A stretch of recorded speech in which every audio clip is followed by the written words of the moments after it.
I'm that nigga. Really serious and you're looking for a Christ man. Really serious and you're looking for a Christ man, the one who anointed with the Lord, with the Spirit of the Lord to do his will. I'm that nigga.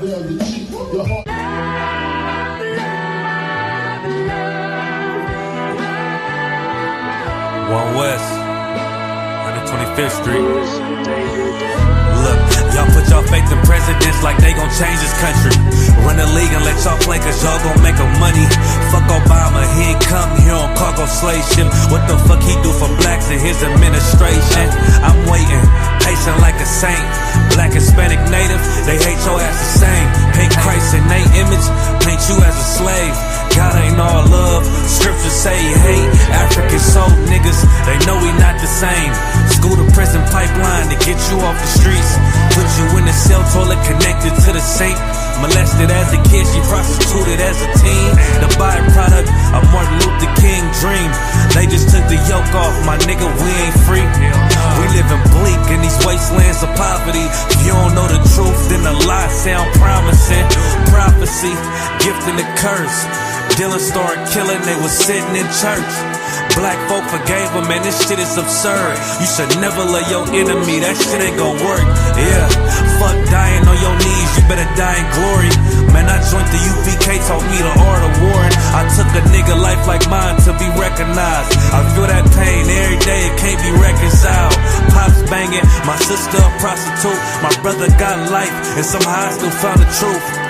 War ready, no cowards, no excuse. Fuck reparations, you can't bandage no open wounds. Blood on the leaves, body swing hung from a noose. I was on a run in Nashville and I found the truth. I called the school, class was being held by the shock on my life. I want to be a gangster like a cop. Do this for my brothers, real brotherhood. Everything we do, we got it out this book. My nigga, I can never be no African. UPK the only authorized acronym. I'm passionate about my brothers and sisters. We in hell, I ain't got nothing against them. That's another religion. If it ain't under your honor, ain't me murdered by them and got a hug from your honor. That's the way out for a coward in my observation. They don't fear the Lord, they indoctrinated. Wolves in sheep clothing, Joe Osteen. Real priests bringing back black royalty. One West on my headpiece, ranking order. Can't let them trick me off the streets, I gotta raise my daughter. I got brothers at the border ducking ice agents. I got the name change, it was life changing. My family thought it was a game, put on all black, they said I was going through a phase.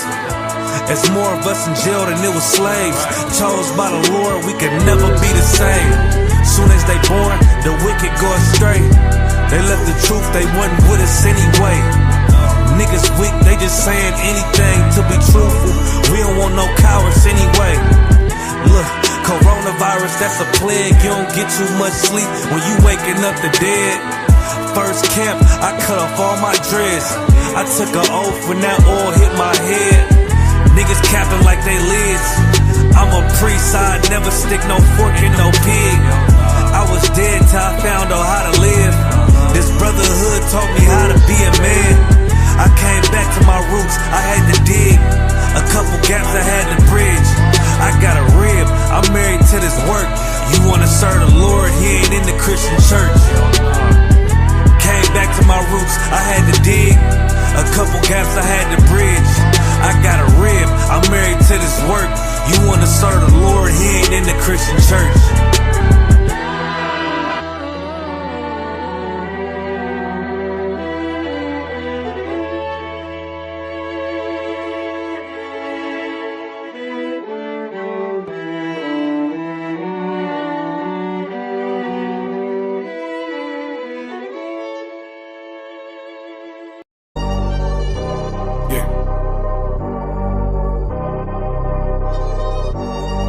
Culture. Wave that One West cover out that window. Let them know I'm coming with my kinfolk. Red letter ski mask on, but I don't really ski though. Bullets ball head like they going through chemo. I slide on them Tony Hawk type. Better get your thoughts right. Jumping high on walls, this ain't Fortnite. Red dot, it kinda make it way too easy for a headshot. I put you under wing, it turned into a headlock. I told my niggas think it's time to put the pressure on. You bring that paper, told her throw a little extra on. We go to war and see, I murder one, you murder two, it ain't the same degree. Better up into a capital offense for them dollars, but it really don't make sense. Guns behind tents with some liquor and we riding down the freeway. Slide on them, spin the block and replay, so we slide again. You know my position, I'm on standby. Ain't no competition, it's a landslide. Oh, you a rider, motherfucker, ride again. You said you slide on them, nigga, slide again. Niggas claim they hot, but we been fire. If they ain't one of mine, so they ain't tied. Oh, you a rider, motherfucker, ride again. You said you slide on them, nigga, slide We got this mapped out. Niggas selling wolf tickets, not living what they rap out. Said he gon' ride, too emotional, he'll crash out. And I ain't boxing, wrestle with this cannon, you gon' tap out. 100 troopers in the building, turn this shit into a blackout. We both come from the mother, why you tryin' to do me dirty? He cut himself off, we let him rock, he ain't worthy. You playing ball courts, throwing number like a jersey. While niggas folded like origami, I kept it sturdy. Told my son he got the blood of a king, he ain't got a word. They gon' cross you like a Christian, it's better to learn this early. They be watching, trying to copy, asking questions, trying to learn me. I ain't in the back and forth if the business don't concern me. Catch the wrath from my anger, I be trying to give a mercy. Ask the angels keep me covered, I'ma slide, they might have heard me. They playing with that fire, get too close, it's gonna burn me. We ain't never looking back, moving forward, it's the journey. You know my position, I'm on standby. Ain't no competition, it's a landslide. Oh, you a rider, motherfucker, ride again. You said you slide on them, nigga, slide again. Niggas claim they hot, but we been fire. If they ain't one of mine, so they ain't tied. Oh, you a rider, motherfucker, ride again. You said you slide. Look, little nigga, I'm made. All these rappers soft, claim they all cut from a hold of a clove. I'm the one with the blade. Untamed gorilla, keep your hands out the cage. I be standing on they neck, One West to the grave. You can keep your mercy, nigga, I ain't worried. Revenge call me buddy love, I call her Miss Purdy. Nigga try to blitz, I'm going 730. I'ma shake the whole room like Big Shirty. Nigga say one war, it's whatever, buddy. Glock fully loaded, you know these letters bloody. Come for me, you a bitch, homie. Boy, I'm realer than your big homie. 144, yeah, the one and only. And you know I keep this blick on me. Body slam you like Mick Foley. I got that black out on my arm, play that bitch like a violin. Say me try me once, nigga, try again. You know my position, I'm on standby. Ain't no competition, it's a landslide. Oh, you a rider, motherfucker, ride again. You said you slide on them, nigga, slide again. Niggas claim they hot, but we been fire. If they ain't one of mine, so they ain't tied. Oh, you a rider, motherfucker, ride again. You said you slide on them, nigga, slide again.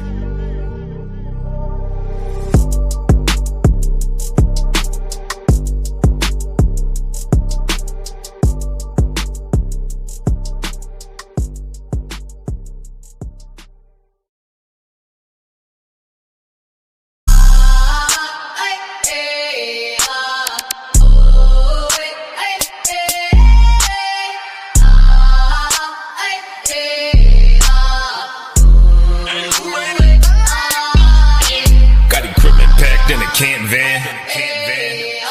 I got the camera bag, I'm the cameraman. If shit getting active, I'ma stand it down. We taking ground, call an ambulance.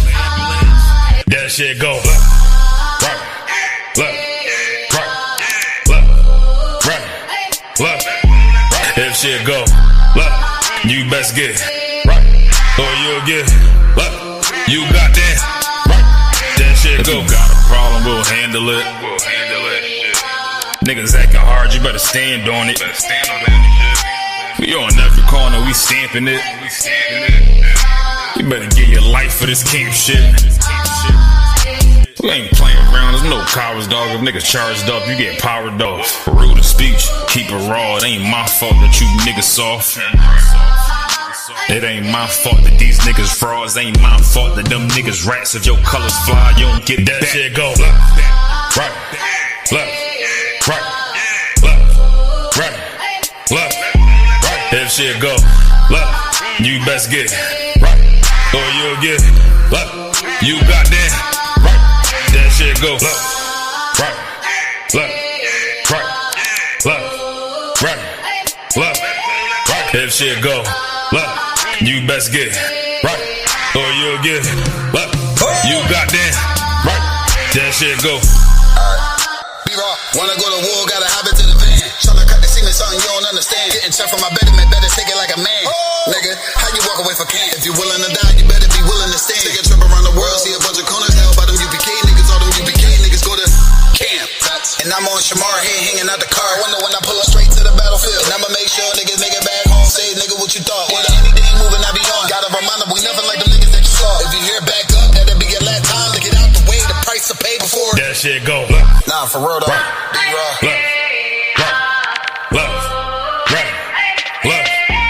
If shit go left, you best get right, or you'll get left.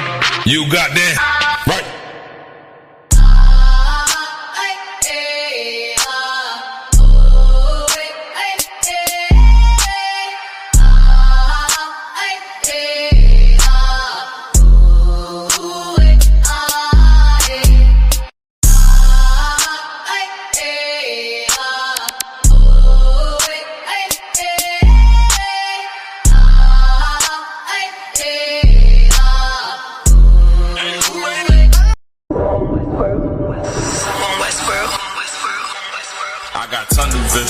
It's a bunch of ways I'm gonna get it. It's my way or the highway if you don't stay about our fucking business. These niggas don't even get it. We having our Passover no matter if they fucking with it. The graveyard ain't never full, watch me flush them out. Quitting wasn't never cool, fuck they talking about. If you can't suffer with your brothers, we can't stall them out. Just hang their cover in the school if they dropping out, fuck them. If they ain't here, we don't care, we don't love them. If they was never one rush, you can't trust them. They get the guts to go against you, better crush them. It's like when the my men is bitch in the discussion. Niggas capping when they rapping, really lit as shit. They be acting, I ain't laughing, I be sick of it. When I grab a pen to get the right and hold a rubber grip, I'm holding fire just like Captain at the 55th. Damn. Hit the road, I be trucking. I ain't bragging about them roads, I be touching. Heard the chatter about the bros and assumptions. Seen them hoes you be crushing. You's a bold motherfucker. If they ain't here, we don't love them. If there was never one rush, you can't trust them. They get the guts to go against you, better crush them. I'm not here for all that fucking. Be can't trust them. My shield bustin', let it swing, never tuck it. Taking shots, I send them back. Only difference, my shit is buckets. I leveled up, blow the trumpets. You a sucker. Keep dreaming all that pillow talking. You do undercover. Like my brother, same year, same cover. Can't take the heat, then get the fuck about the other. And before I ever burn the bridge, I'ma burn rubber and lead a scene. Smoky during rush hour, Chris Tucker. I used to torch on everything, but I was younger. Van pack, still blazing all summer. Nigga, fuck em. No coward. Trooper mood, all black, same hunger. They surprised how I got it inside. Straight butter, nigga. So when a brother or sister comes in here, and then you leave here, you're not with me. We don't have anything else in common. There's no reason for me to be joined with you anymore. If they ain't here, we don't love them. If there was never one rush, you can't trust them. They get the guts to go against you, better crush them. I'm not here for all that fuss and use a hoe in the discussion, nigga.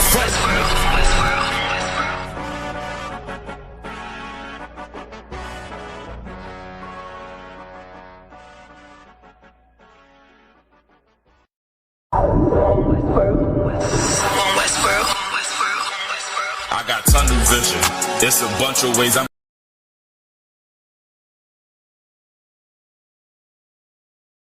turn off that camera.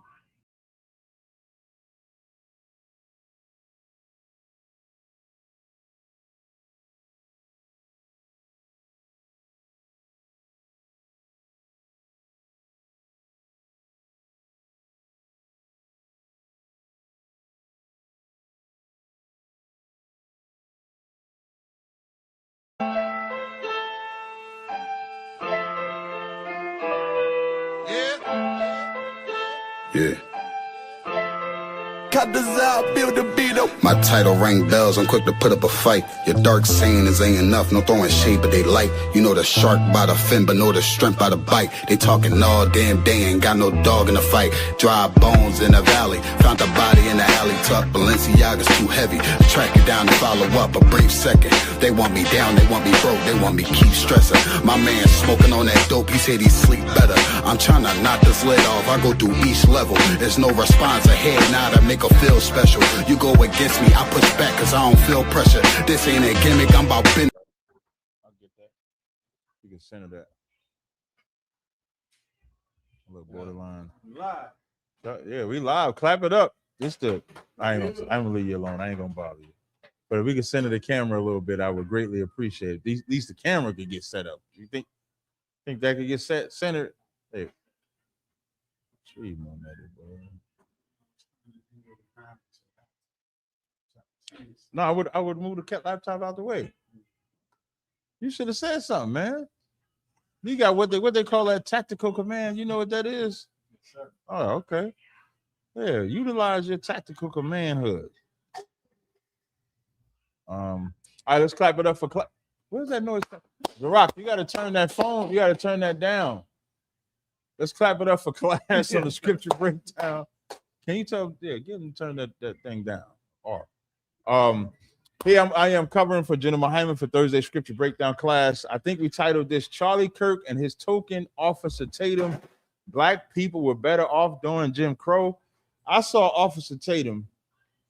I don't know nobody that is like Officer Tatum. I don't know nobody that has the hatred for black people like he does. I believe he has a white wife, right? Definitely. Yeah. Confirm that for me if you could. Yes, sir. Uh-huh. Yeah. Yeah. Yeah, Officer Tatum is a black man. Officer Tatum is a black man that was asked by a white man and said, now he said Charlie Kirk said that we was better off during slavery. And Officer Tatum said yes. Then Officer Tatum says, well, Charlie didn't say it like that. He said we was better off right after slavery. And I think that's the biggest misconception that black people have, that they think that it was better back then than it is now. And it was not. When most black people think about it was better back then than it is now, they're thinking probably that we were together maybe as a family. But if you think the white man is oppressing you today, this is nothing in comparison to the oppression. I always bring up, butter pecan ice cream was created because black people could not eat vanilla ice cream. That's how racist people.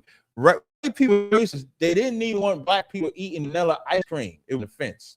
I'm gonna play a clip for you that if they was walking down the street and you was walking down the street, you had to walk in the street. Like if they walking down the sidewalk and you walking, you got to walk in the street to show respect. If they looked at you, you couldn't look them in the eye. So I don't know where Officer Tatum is. I was saying this earlier when I was doing a Yatazar. Can you go outside? I think it's outside. And just tell them you getting a Starbucks coffee. So I was saying this earlier, when people think about history, and this is how, if you ever want to know if somebody is a sellout, I don't use the word Uncle Tom as much, because if you actually do the real history on Uncle Tom, he wasn't. I don't believe historically he was a sellout when you actually do the research on the term Uncle Tom. But a sellout like Officer Tatum, you ever want to know, just ask them about the history. And when they begin to say things like it was better back then, and here's what he said, and I'm gonna play the clip later. Here's what he said. He said we were building houses. That's what he said. We were building houses, families were together, and then now all we're doing is hurting each other. We're not married, we're not this, we're not that. What he's failing to show or display is the destruction that the white man put in place to cause that. So we'll go over some of those things. Of course, I'll take your questions. If anybody wants to join on the StreamYard, you can. The link is posted. The link was not. You want me to post it? Yeah, you can post a link. If anybody wants to join, or if anybody got a question, we'll of course answer your questions. Are there any questions in the room? Con. Okay, what's your question? Make sure you grab the mic.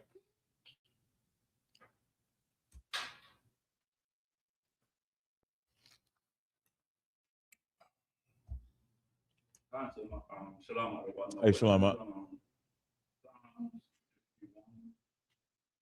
You said Psalms 51? Mm-hmm. Okay. 51, the whole chapter or the verse? Okay. You said you're going to the verse?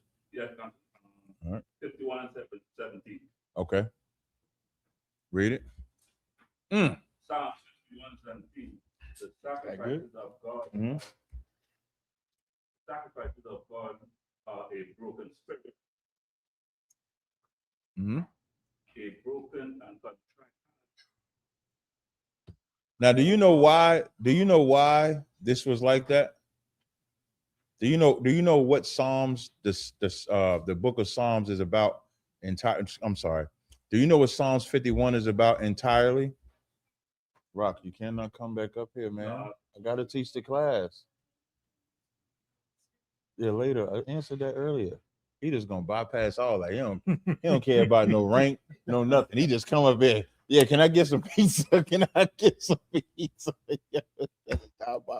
So when Psalms 51 is written, this is David after he committed the transgression of unaliving Uriah. So the whole Psalms is about that. So now, and it took the prophet Nathan coming to David to show him his transgression. So in Psalms 51, when you read the beginnings, he's asking him to be washed him from the iniquity. He was shaping in iniquity. He's real remorseful, deliver him from blood guiltiness. All of these are the things that he's talking about in the beginning of the Psalms, right? And so in Psalms 51 and 17, it says the sacrifices of God are a broken spirit. Read verse 16 so we can understand. Verse 16, for thou desirest not sacrifice, Mm-hmm. else would I give it. Mm-hmm. Thou delightest not in burnt offering. Now, what does that part mean? Because people, like even during the old covenant, you commit a transgression, what would you do? You just bring the lamb, you bring the dove, you bring whatever you had to bring for the sacrifice, right? But did it clean you? How would the Most High know if it cleans you if you actually had a broken spirit? Because the sacrifice, when it says thou desirest not sacrifice, if you're giving a sacrifice to God, what does that mean? No. If I have to give a sacrifice to God, what does that mean? You answer? It means you sin. It means you sin. I'm only sacrifice if I don't, outside of like the sacrifice we would have to do. If I have to give the Most High sacrifice, that means I sinned against God. That's why when it says, for thou desirest not sacrifice, the Lord don't desire your sacrifice. The sacrifice is a punishment because you did something against him. Then it says, else I will give it. It said, thou delightest not in thy burnt offerings. That's why you'll see in like the book of Amos when it says, take away from me your burnt offerings, because the burnt offerings is not stopping them from sinning. It just gives them an out. Always use like a simple analogy. You get pulled over for speeding. It doesn't stop you from speeding. You get pulled over for speeding. Only thing you want to do is make sure you don't get no points on your license. You're gonna pay that ticket, and you just gonna be you in your head. You're gonna be a better lookout for the police and state troopers, so that you don't get pulled over. But it doesn't make you stop speeding. When verse 17 says the sacrifices of God are a broken spirit, now if you break the commandment of God, it should break you, especially now. Now, because of Christ, it should break you more if you break the commandments of God. It really should. Hold that and give me Hebrews 10 and 26. It should hurt. It should hurt more. Like people think the New Testament made it easy. The New Testament actually made it harder because we don't have the advantage. Like back then, back in the old, they had an advantage of a lamb and a dove. And where's your lamb at? Where's your dove? You ain't got no lamb. You ain't got no dove. You ain't got no fine flour that you can get. You ain't got the best whatever. You ain't got your greatest gift to give to him. You ain't got nothing. You got Hebrews 10:26. Anybody else got it? Come on. Just grab that other mic right there. It's another mic right there. This is the new trooper, right? Get that brother a hand, man. I wish I could have been here. Listen, I tested this trooper. Y'all don't know, right? I tested this trooper like, what, about a month ago? On TikTok. I tested this brother. This brother was in the school student and running rooms on TikTok. And when I mean, you know, that's reserved for like officers do that. And so I remember somebody telling me that the brother was running the room, and I'm like, well, he ain't in the school. Yes, he is. He's a student in the school. And I get in there and I'm listening. I'm okay. And he got people up in there, and I say, hey, brother, you know, I don't know if you know this or not, but if you a brother in the school learning, that's all you're doing is learning. You can't have that TikTok room no more. And the brother gave it with no problem whatsoever. And I was actually impressed by that, because coming from the world, a lot of people won't come in here because of whatever they're doing currently out there. Meaning, if they know they're Israelite already and they got their little YouTube following, TikTok following, they can have 2 followers. That's all they need. They go live, they got 2 people listening. Them 2 people listening makes them say, I ain't coming to the UPK, I got followers. That's their camp. That's their camp. You know how many niggas thought they had a clubhouse camp? And them niggas is gone now. All them niggas is gone now, all of them. Don't get me started on the lesbian they let sneak in the group. Y'all saw they let a whole lesbian with a dildo sneak in and pretend to be a man and lead their group. So what you did, brother, was amazing to do in this day and age where everything is social media, everything is the internet, and you gave that up for the truth. So that's commendable, brother. I appreciate it. Most high praise. All right. Okay, you got the Hebrews 10:26? Come. I'm gonna give you with a spirit of what Psalms 51:17, how we should be. Keep going. Hebrews chapter 10. I'm sorry, Slacker. And you keep yourself at Psalms 51:17, because I'm gonna have you read a part of that. Hebrews chapter 10, verse 26. For if we sin willfully, after that we have received the knowledge of the truth, there remaineth no more sacrifice for sins. That's why it cracked me up when Christians say God loves the sinner, he hates the sin. Because this verse just said there is no more sacrifice for sins. So now what that means, what you have to do is you have to go into that law, see what the law say, and stop doing it. Stop breaking it. Because Christ didn't die for you to habitually disobey. That's not what he died for. Then it says there remaineth no more sacrifice for sins. Keep going. But a certain fearful looking for of judgment and fiery indignation. So now, this is what you should look for. A fearful looking for judgment and fiery indignation. Read that verse you had, Psalm 51:17.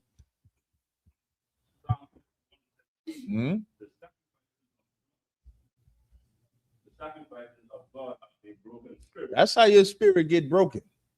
You should be broken with a fearful look of judgment from the Lord, because how could you offend him? That's the spirit that you have to take on. If you don't, that's why he says a broken spirit. You offend the Most High, your spirit should be broken. Keep reading. Which shall devour the adversaries. The adversaries. The adversaries. Okay, keep reading. He that despised Moses' law died without mercy under 2 or 3 witnesses. Okay. Now, this is why I say the New Testament is worse. It says, he that despised Moses' law died without mercy under 2 or 3 witnesses. That's saying under Moses' law, 2 or 3 witnesses, you was gone. Right? Read. Of how much sorrow punishment. How much sorrow punishment, meaning how much more of a punishment, keep going, suppose ye shall be the thought worthy, who have trodden underfoot the Son of God. Now, how much more should you be punished because you're trodden foot under the Son of God? So when it says the sacrifices of God are, of us are a broken spirit, a broken and contrite heart, the Most High will not despise when he sees your sincerity. of coming back. That's what a broken spirit is. It's what you are. It's how you come to him. When Christ was on that cross, there was two people on the cross with him too. There was one that you could tell he had the broken spirit. He knew he was up there. He was wrong. There was one other that was boastful. And I think did some crows eat his eyes from a while or something like that? I might want to check that before they give Shemawala. They ain't sure about it. I might have to check that. But that's what you want. You want to have that. You understand? Okay. I'll take the next question. Somebody asked on topic, why was the Most High so patient with David? Was the Most High patient with David? That's a question. I would love to know. Was the Most High patient with David? Did y'all see what the Lord did to David? I don't know about the Most High being patient with David. The Lord made a promise to David, said his seed would sit on the throne. Who could not sit on the throne? I'm sorry, who could not build the temple? Yeah. Why couldn't David build the temple? Because of all the blood on his hand. Because he had too much blood on his hand. I don't know. And with the transgressions that David committed, what was his judgment? Anybody know? A little more than that. So now, first the child gets unalived, but a little bit more than that. What else was the judgment? Blood would be in the house of David. That's when you see David's David's son, essay his own sister. Like, I don't know, like patience. I think he has patience with us all, but the house of David went through hell. You just look it up. If you go to Second Samuel? 2 Samuel. Give me 1 second. I'm gonna have him read this right after he took Bathsheba. Go to 2 Samuel 12 and go to 2 Samuel 12 and 10. I'm sorry, 12 and 9. Now, to give you the backdrop on it, this is what I was saying earlier about what Psalms 51 is about. This is when Nathan goes to David to tell him how wrong he was for unaliving Uriah and taking his wife. David being king, nobody dared step to him except the prophet of God. So now when David tries to repent, I want you to read 2 Samuel 12 and 9, if somebody can read that for me. 2 Samuel 12 and 9. Wherefore hast thou despised the commandment of the Lord to do evil in his sight? So he didn't have a broken spirit up. He learned about what a broken spirit meant after this, but he didn't have a broken spirit. Read. Thou hast killed Uriah the Hittite with the sword, and hast taken his wife to be thy wife, and hast slain him with the sword of the children of Ammon. Read verse 10. Now therefore the sword shall never depart from thine house, because thou hast despised me. So I don't know about that patient. He said the sword shall never depart from thine house. Keep going. And has taken, because thou hast despised me, and hast taken the wife of Uriah the Hittite to be thy wife. Keep going. Thus saith the Lord, behold, I will raise up evil against thee out of thine own house, and I will take thy wives before thine eyes, and give them unto thy neighbor, and he shall lie with thy wives in the sight of this sun. For thou didst it secretly, but I will do this thing before all Israel and before the sun. This is how I would talk to David. So I don't know if I would say patient, but he did make a promise to David. David is a man after. Why is David? David is called a man after the Lord's own heart. Why? Oh, I thought you had it. If y'all gonna speak, just always make sure you grab the mic for the audience sake. So, like you said, because he repented. No, that ain't why he's a man after the Lord's own heart. Anybody know? Y'all know the scripture that says I think it's in the book of Acts where it calls him a man after the Lord's heart. Let's see if I can find it for you.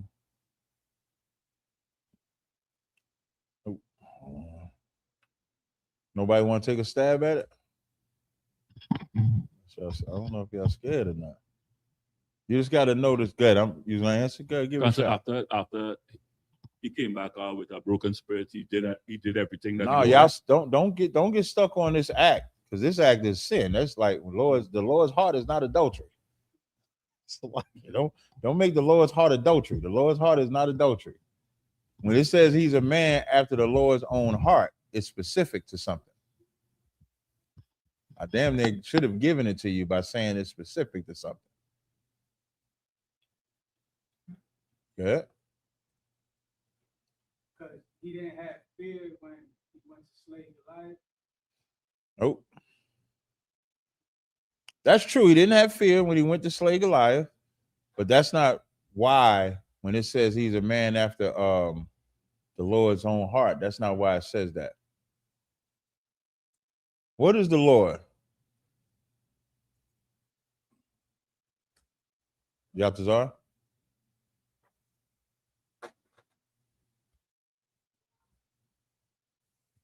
The second question answer or either one? Yeah. Okay. So basically, because David, he was a warrior. He was a man of war, and the scripture says that the Lord is a man of war. That's the first part. And David loved Israel. David fought to unite Israel, fought against Israel, but he didn't fight against Israel to keep Israel apart.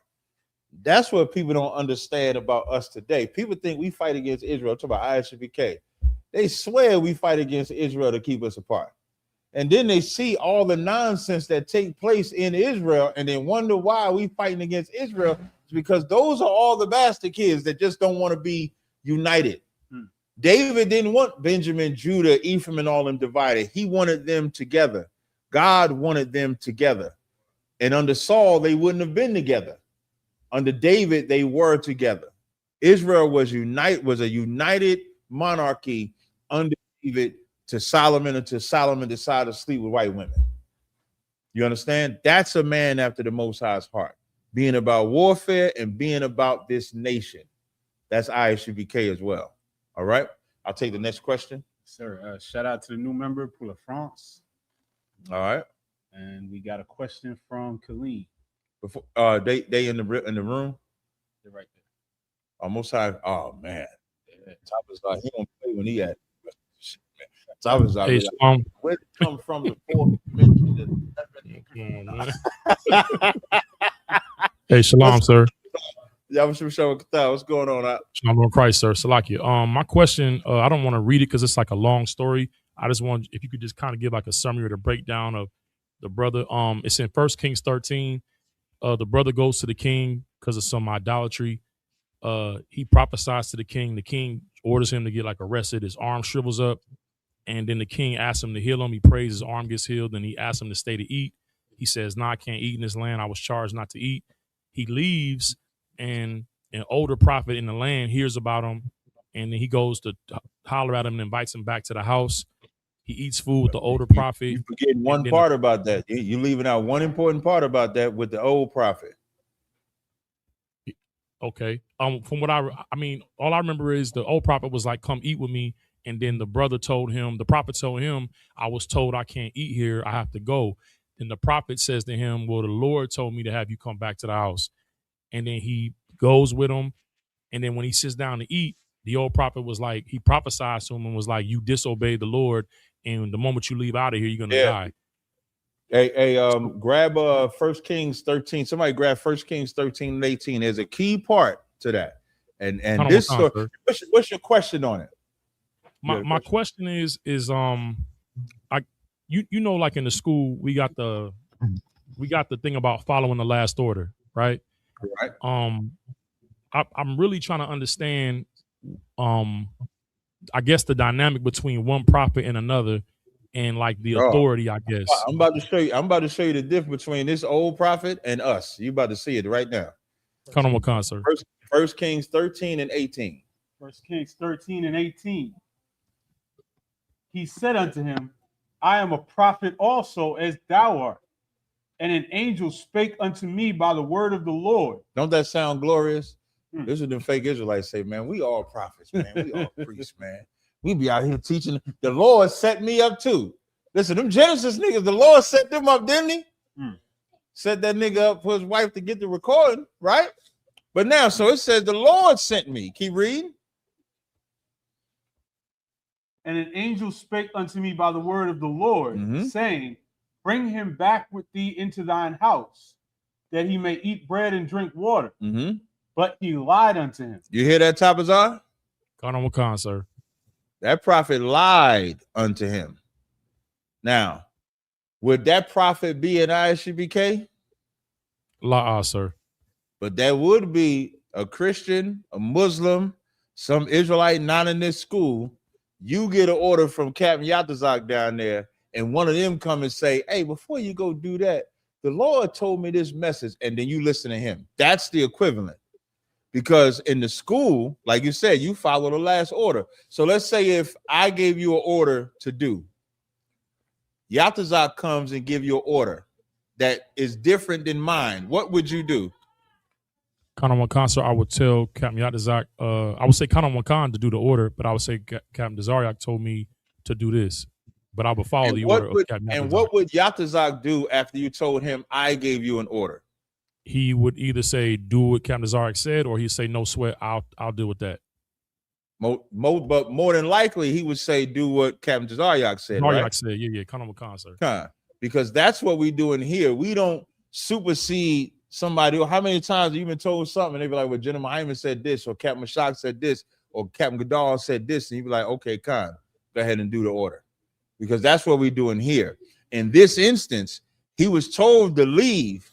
And when you actually read up some in this story, when that old man sees about him, in verse 11, it says, now there dwelt an old prophet in Bethel, and his sons came and told him all the works of the man of God that day in Bethel. Now, when it say old prophet, that's one of them old washed up ass niggas that probably used to be something, fell out the truth, and now think he still got that same power. And when he hear the works of this brother, he wants that brother to come a part of him. And here's another lesson. When men come to you privately that you don't know, you better look at it real wise about what they're asking you, because it's going to sound good. A demon or unclean spirit is never going to come to you and reveal what their plan is. Like that prophet didn't tell him he was a liar. That prophet said the angel of the Lord. Don't let the Old Testament Israelites, did he say, thus saith the Lord? That's God. If it says, thus saith the Lord, that's God. And so the words that he said seduced him. And we got to make sure that we don't let words that are said seduce us. That's the lesson in that. Because he lost his life because he listened to something outside of the truth. Concert, the water. I in the bar. Was that it? Concert, the water. Yadazar, you said you had a question?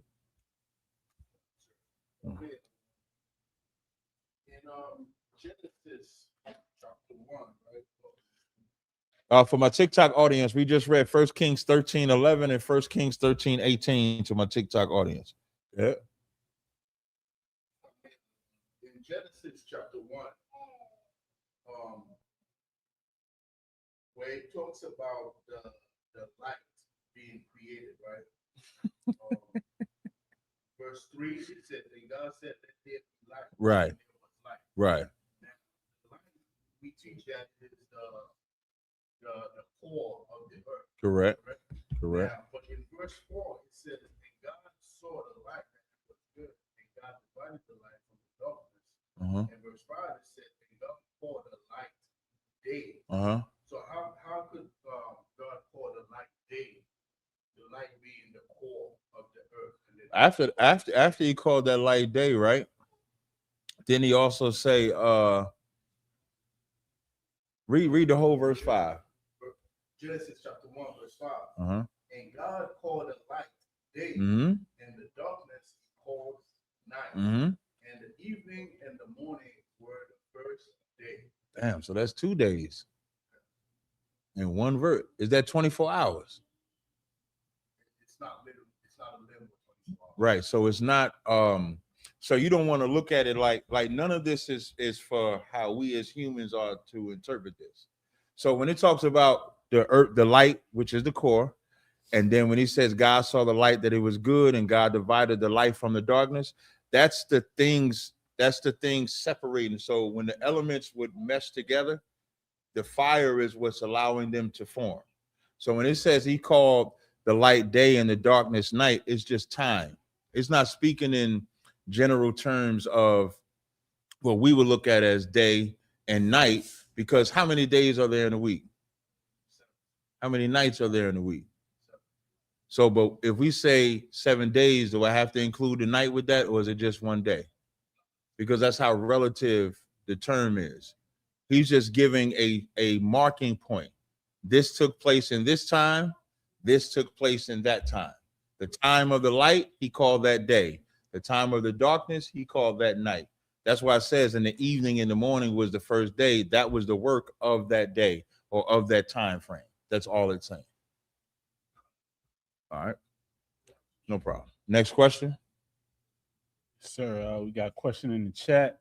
Brother asks, Shalom Adawan, may I get a general breakdown on Isaiah 21 and 1 through 5? Okay. Isaiah chapter 21 and verse 1.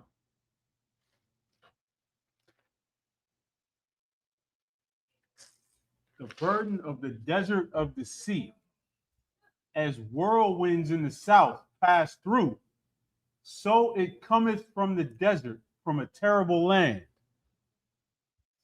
A grievous vision is declared unto me. The treacherous dealer dealeth treacherously, and the spoiler spoileth. Go up, O Elam, besiege, O Media.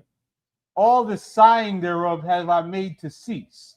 Now, this is about the fall of Babylon, which is what this is prophesying about. But I would probably wait for General Hyman just to make sure that I have it right. But this is about the fall of Babylon. But I'll hold off on answering that one until I check with General Hyman. He wanted to break the general breakdown, Isaiah 21, 1 through 5. We got Montreal with a question. All right, Montreal, you there? Shalom, Adawan, Yabashim Shabakatah. Yabashim Shabakatah. Salak, if I could, sir, it's just a general breakdown about Genesis 2 and 21. I forgot what's the breakdown about. Well, I'm going to read it, but specifically about the deep sleep of Adam, but just a general breakdown. Genesis chapter 2, verse 21. Salak, sir? No, I said Khan. I just said Khan. Kawakan Saran. Genesis chapter 2, verse 21. And the Lord God caused a deep sleep to fall upon Adam, and he slept. And he took one of his ribs and closed up the flesh instead thereof. And you want to know what the deep sleep is? Kawakan, that's the specific of the question, other one. Before I read the verse, right? About sleep. Do we use that today? How would you say that today? About sleep. Like I'm from like Jersey. We would say you sleeping on me. Right? You ever heard that term, you sleeping on me? Kawakan, sir. I might be a little old. That might be old. You ain't never heard that term. So I'll give you to go to Isaiah 29, and I think it's verse 10. No, so now, for people to understand, I'm listening. I can hear you fine. Kawakan, I think there's a delay. I said Kawakan, so I heard of that term before, other one. Okay, Khan. So he's got a little bit of a delay. Oh, he got a little delay. Okay, no sweat. So that's what the sleep is. The sleep is being unaware. No different than when we say the walking dead. When Christ made that statement, let the dead bury the dead, who is he talking about?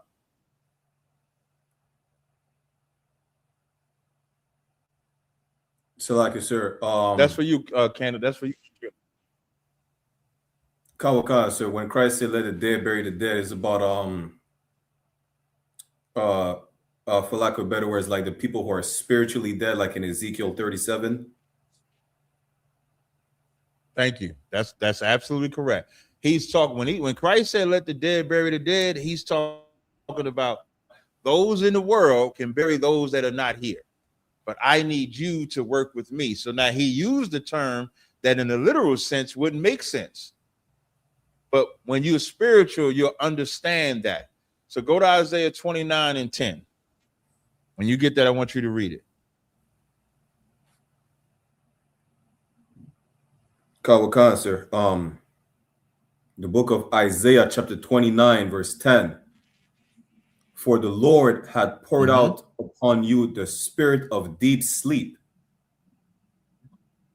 and had As a matter of closed fact, your start eyes. at verse 9, please. Karawakan. Start at verse Isaiah 9, please. Karawakan.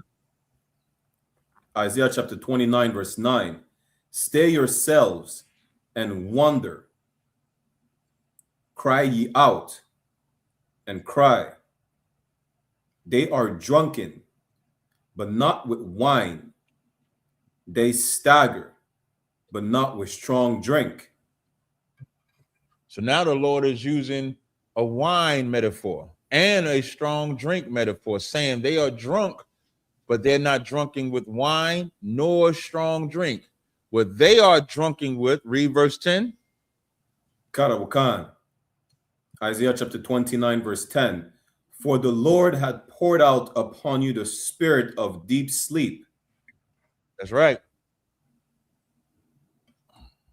And had closed your eyes, the prophets and your rulers. The seers had he covered. Now, do the prophets, the rulers, and the seers, do they know that their eyes are closed? La, sir. So they think what they're saying is right. Just like Officer Tatum defending Charlie Kirk. He thinks what he's saying is right. Just like Al Sharpton thinks what he's saying is right. Just like every Christian think what they're saying. When they say Jesus is God, they think that's what is right. But they're all drunk. They're all asleep. They are all unaware. And so when Adam had the spirit of deep sleep, what was Adam doing before he got this woman? Salaki, sir, he was naming the cattle and roaming around the garden and he was working. Yeah, Adam was out there putting in work, and the Lord said, let me give him a wife. Let me give him a woman. And so that deep sleep was Adam was unaware that he was getting that one. That's what the deep sleep is.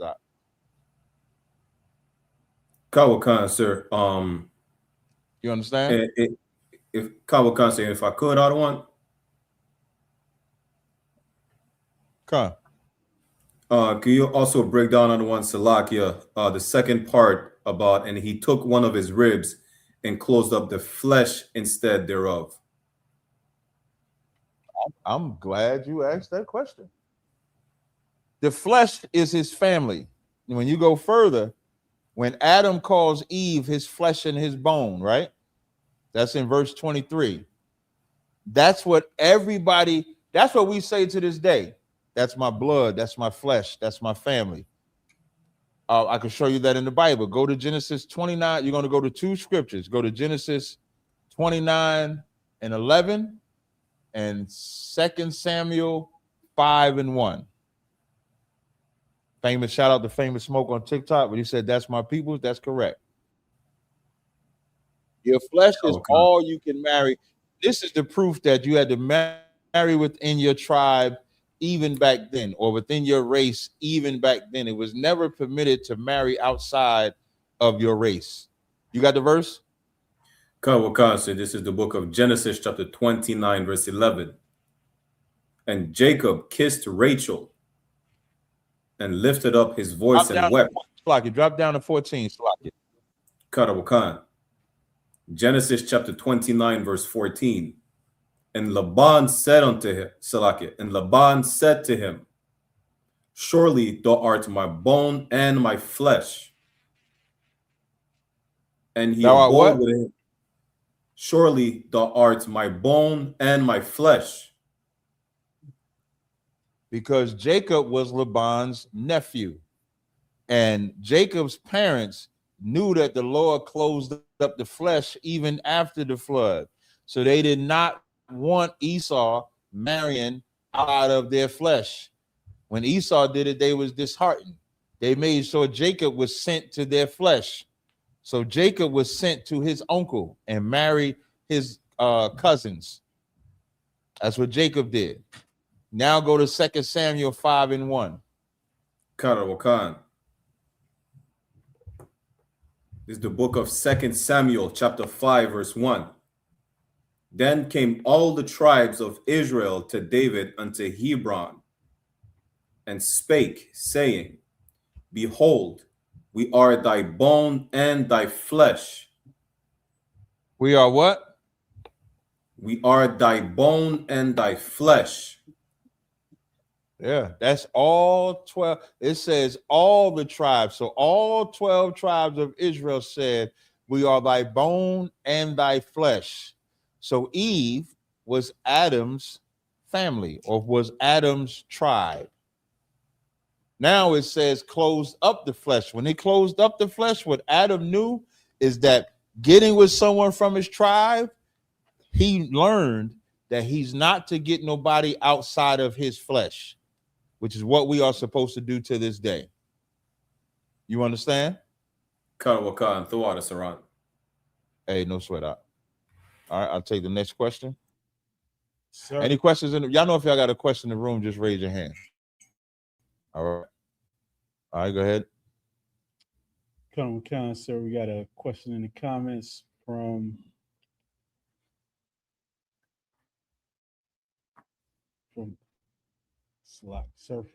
C to David Israel asked, basically, what percentage of people in Africa would still be Israelites today?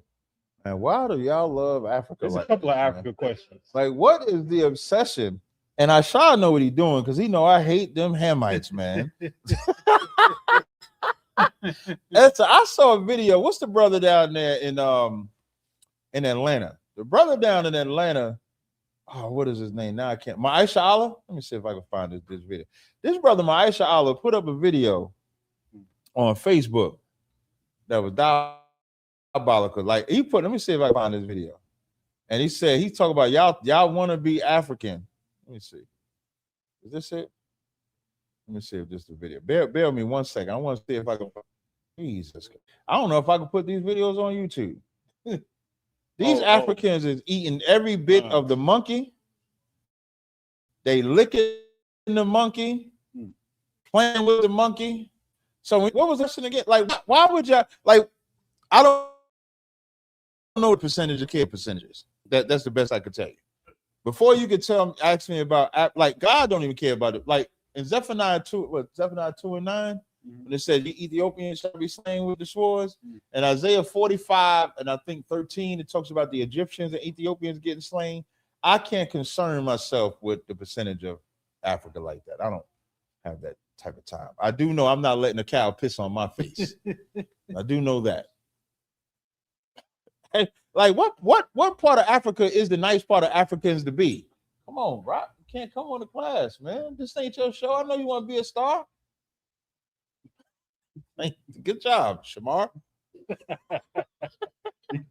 The other question was about the Jews of Sao Tome. Now, in fairness, Sao Tome was one of those islands that I think was uninhabited until they started bringing slaves over, the Portuguese. So those might be our people. Yeah, listen, Israel is scattered in the four corners. So I'm not saying that there ain't no Israelites over there, but to ask me a percentage, what part of Africa do you want to be from? That's what I want to know. They got plates. You want your woman with the plate in the lip? Somebody made an AI of me with some African woman with the plate in the lip. At least they could have listened. If you're gonna make AI of me, make it somebody ain't got at least a plate in their lip. And then for you, brother, if I could, to you brothers in the UPK, y'all gotta realize that when y'all respond, y'all be thinking y'all shutting these niggas down on social media. You're not. You're giving them, they're making the post so that everybody in the school can respond. And then they can get hits and views and likes and shares and this. Look how I got them out their body. They're not going to stop. But you got the woman with the plate in the lip. They got it long. You know they make their foreheads big on purpose. They stretch their foreheads. They like. You got some of them cutting the little girl's private parts. Like, what part of Africa you want to be from? Jesus Christ. I'll take the next question now. Salah. Yes, sir. Speaking of my Aisha from Atlanta, question from him.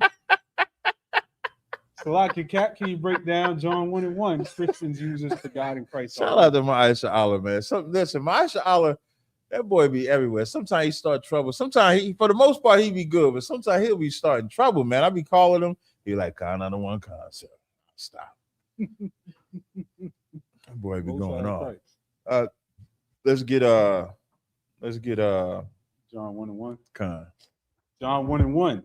In the beginning was the Word, and the Word was with God, and the Word was God. The Word was with God. And now, when we're reading John 1:1, what language was John 1:1 written in? Greek. Yes. And who are the people of John 1:1? Israelites, right? So we would be speaking from a Hebraic perspective. So when you read this, now, first of all, how many entities are mentioned in this verse? You have the Word, and then you have God, right? There's two different entities. One is directly called God. One is directly called the Word. So that's still two people. So if there's still two people, they both can't be the same God. One has to, even in John 1:1, one would have to be above the other. That's why one is being called God, one is being called the Word. Also, when you debate this subject, you got to make it plain. So what I usually ask the Christian, does God have a mouth? Now, it might sound strange to y'all, but make the Christian answer, does God have a mouth? You got to make them answer this question to make them understand what the word is. So when they say, yes, God has a mouth, then go into it. So God speaks, right? Yeah, God speaks. Well, give me some things that he might speak.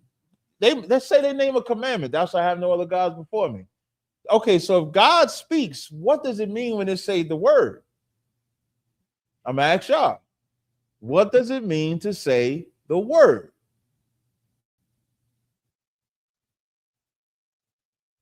He speaks what God wants him to speak. Thank you. So now you have the main speaker and the one that follows the instructions of the main speaker. The main speaker is God. The follower of that speaker is Christ. That's important to understand this. So the reason why I brought up the Hebrew part is because when it says in the beginning was the word and his word was with God and the word was God, because the Greek doesn't differentiate the words. So like Lord, for example, you'll see Lord in reference to in the New Testament, Lord can reference a man, Lord can reference Christ, Lord can reference God, and it's all the same word. In Hebrew, you will see differences. In Hebrew, you might see Elohim one spot, you might see Yahweh one spot, you might see Adonai one spot, but you'll see a difference. You might even see Adawan in a spot for Lord, because there is a difference. So when it says in the beginning was the word, and the word was with God, and the word was God, is just as simple as this. In the beginning was Yahushua, and Yahushua was with power. I'm sorry, and Yahushua was with Yahweh, and Yahushua was power. That's exactly how that is. And there's a biblical break. Excuse me. I want to give y'all the smart way to break this down. I hate this Chat GPT because I have this. There's a definitive article. Now this might sound intelligent to y'all. Sometimes I do be intelligent. You know, don't hold me to my intelligence. But there's something called a definite article in Greek, right? And when you look this up in a definite article, if I find it for you before class over, I'll read it verbatim. So when it says in the beginning was the word, the makes the word a definite article. And the word was with God, definite article. And the word was God, not a definite article. So in the Greek, it would actually be reversed. It would say, and God was the word, talk about his power, not talking about him actually being God. So even if you was to read it in the pure Greek text, it still wouldn't say Christ was God. It would say that he had the power of God. So even from a scholarly position, nobody would argue with that. It's called definite article. The makes it a definite article or a non-definite article. If I find it in my notes, I'll get it to you in a second. All right. I'll take the next question. Okay. From I'm Him Taco K asks, what is adultery for a man by the Bible? Sleeping with another man's woman. Get that for me in the law. Okay. Leviticus 20 and verse 10. And the man that committeth adultery with another man. Wait, before you read that, right? I think I got it. Let me see.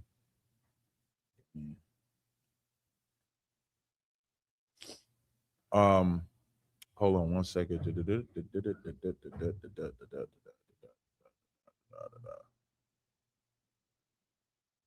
I hope I didn't have y'all stop prematurely.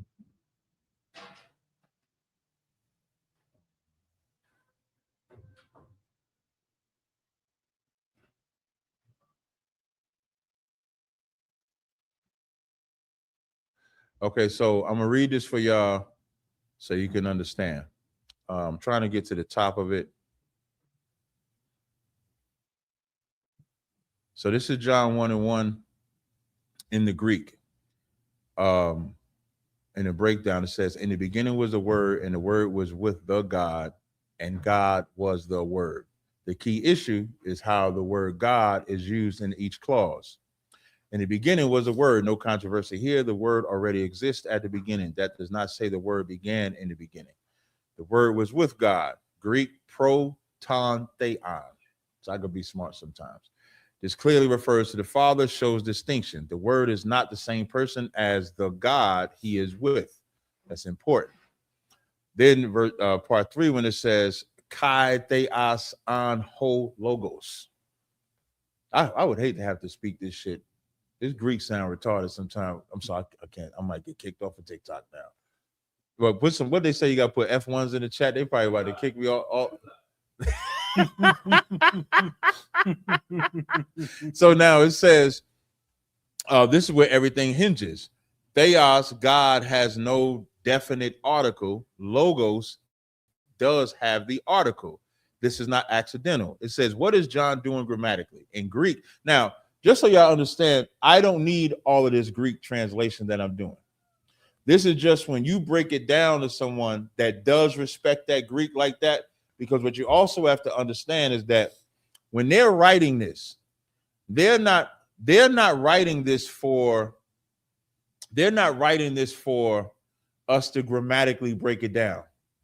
Just like if we write letters today, we write books today, it ain't for a grammatical breakdown because we have the spirit, so we understand exactly what's being said. Have y'all ever read a book written by a black person and you needed this grammatical breakdown on it? No, because you put yourself in the moment, you understand the context, and it's just that simple. But the white man who is not, you gonna say something? Maybe, sir. Would that be similar to, I'll use a mundane example, sir. Mm-hmm. I'll use a mundane example. Would that be similar to 100 years from now? You know, people are trying to break down rap lyrics. Yeah, word is bond. Can you imagine breaking down rap lyrics 100 years from now? 20 years from now. They'd be insane. How much unaliving they doing in these rap, man? It was horrible back then. So all that, them Cardi B songs and stuff like that, man, they was putting their booty all everywhere like that. Diabolical. So, but I'm reading this so you can understand the grammar in case you battle any of them. So it says, what is John doing grammatically? In Greek, when a predicate noun comes before the verb and it lacks the article, it describes nature or quality, not identity. So at the latter part, when it says the word was God, the word is a definite article. The term God is talking about the nature, quality, or identity, meaning the power that he was given, no different than when Moses was called God by God. He's not the most high. That's just his quality that the Lord bestowed upon him. Everybody with me so far? You have something else you want to say? Oh, okay, Con. I got you. Raise your hand so I can see you easily, all right? I don't see it. You sure you in here? Oh, yeah, I see. Then it says, this is known, thank you, the water.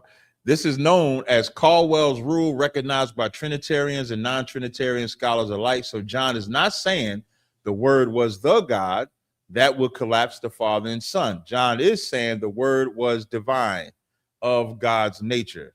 Why did John not write, and God was the word? Because that would mean the word is the same person as the Father, which would contradict verse 2 and the rest of John.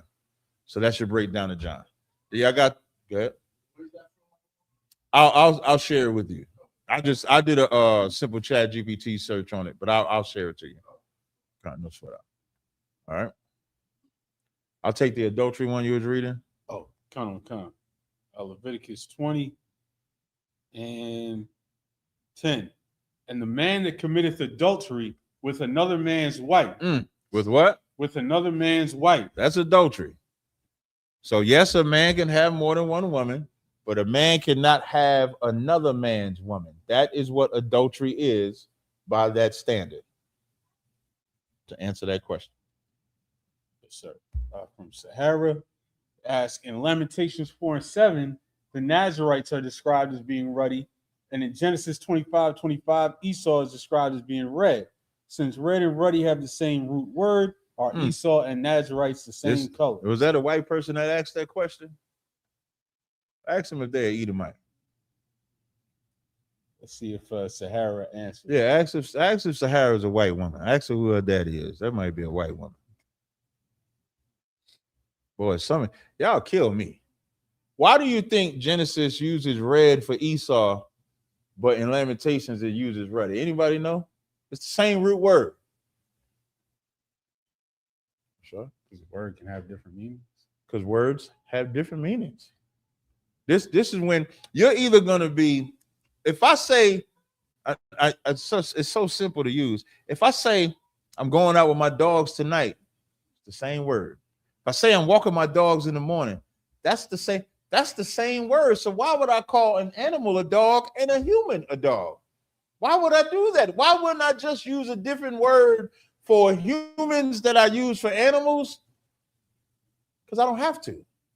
So when it's talking about them being ruddy, the Nazarites being described as being ruddy, it's talking about their beauty. Esther was called ruddy. It was talking about her beauty. David was called ruddy. It was talking about his handsomeness. When it was talking about Esau, it was just talking about him being a red bastard. So it can be the same word, but the context. Black people ain't never took one word and just let it have one meaning. Good. Especially in New York, you good? You know what you good means in New York? About 25 different things. I slam you on the ground. You good? Meaning you want some more of this shit? I give you some money. You good? Is that enough? You intimate with your woman. You good? You satisfied? You good? You okay? You good have so many same words.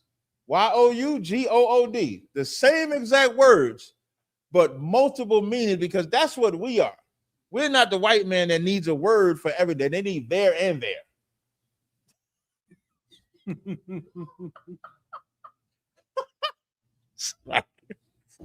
There, and there. Yeah, don't they got multiple theirs? There with the apostrophe, there with the I, there with no I. We're not white people. We're spiritual people. I remember when they was arguing over what's that little P nigga? The little P nigga, when they was trying to say ancient Hebrew ain't Hebrew. How you gonna know what Molech is when the same word is Malak when you read it? You know how you gonna know? When you read it. When you read it, you're gonna know if this is talking about Molech or if this talk about a king. It's called context. When do you gonna say something? Oh, Sahara said they Jamaican. But that's a shame. It's actually she Bob Marley Jamaican. No.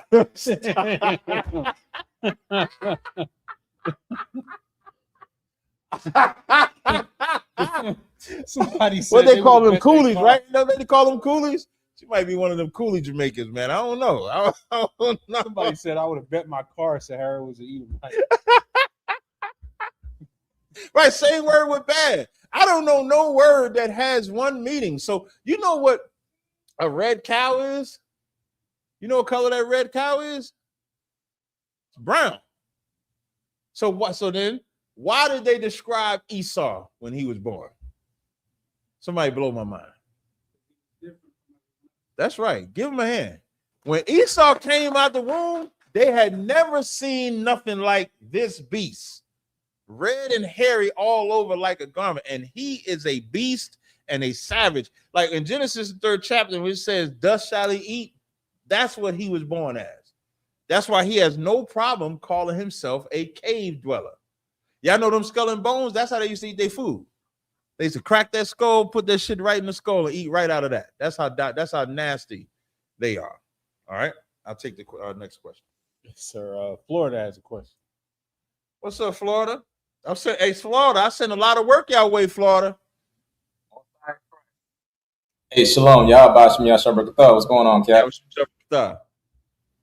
Salakia, Cap, I got a question on Genesis. I got two questions. But the first one is Genesis 5 and 24. And this is about Enoch. And my question is, when the Lord took Enoch, did he reserve Enoch, or did Enoch ever come back on the earth? Yeah, all men come back on the earth because all men eventually what? Unalive. Right. Just like Enoch is no different than Elijah. Okay. Elijah was taken up, but then Elijah also was John. So it doesn't say he took him forever and he lived forever. It just says that he walked with God and he was not, for God took him. Mm-hmm. The water, sir. I got one more question, sir, if I could. John. In the book of Exodus 11 and 7, when the Lord referred to the Egyptians as dogs, when he says hey, before dogs, you ask that question, to my TikTok audience, if you got a question, if you click my to UPK Princess, or I think I saw Rawal. If y'all could put the link to the ISUPK online class in the TikTok, if you have a question, it's better to ask it through there. I have it on TikTok so y'all can hear the class, but the questions are all getting asked on YouTube. All right, go ahead, brother. What's the question? Sir, in Exodus 11 and 7, when the Lord refers to me. Wait, hold on 1 second. Slag. I do have to TikTok, I do have Yatazar. He's going to monitor the questions, so you actually can put your questions in the TikTok as well, and he'll get the questions, and we'll get a couple of them answered if we have time. All right, go ahead, Florida.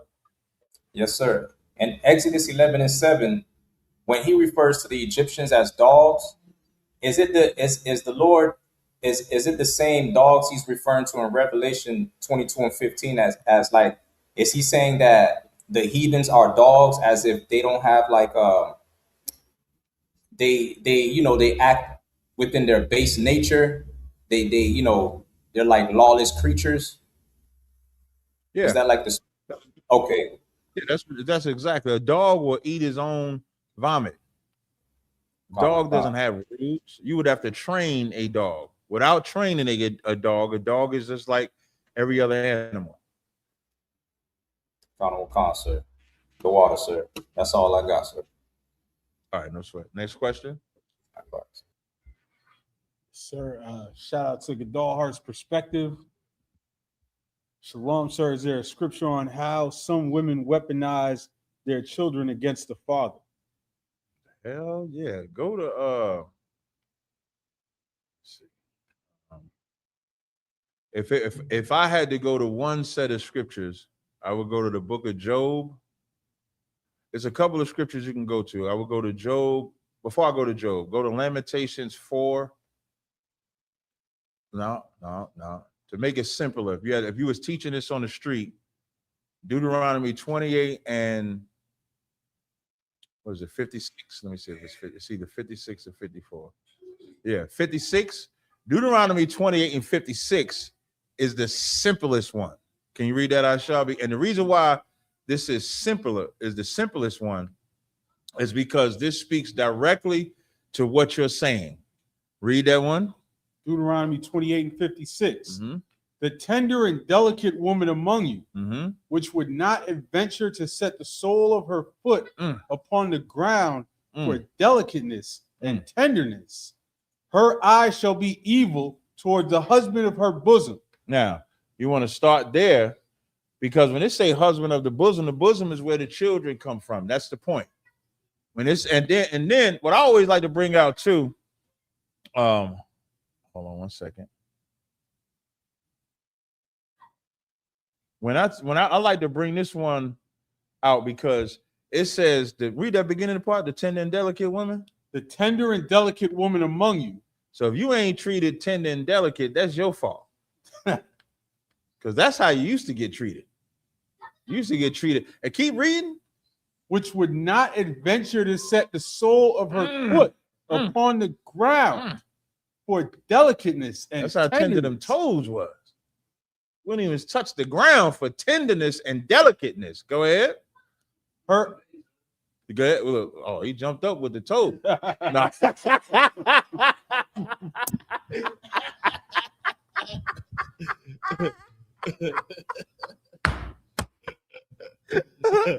if I may, I remember one time you was breaking it down and you had added something right there. I thought you was gonna mention it. What you said is that a lot of time what we miss is why they didn't put, their toes on the ground is because the men treated them that way. Yeah, that's how we treated them, right? So we treated them with there was a way that a man treated his woman that was way better than what it is now. And let me tell you something. During slavery, black men and women treated each other a lot fairer, a lot better. What I mean by that is that term jumping the broom is because that man still wanted to marry his woman in oppression.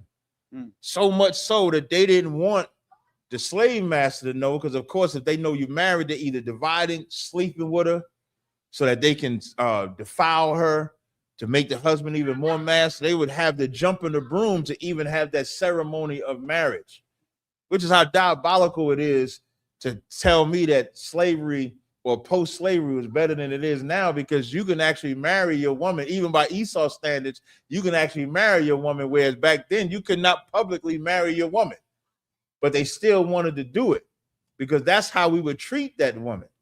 But now in today's time, read after the delicateness and tenderness.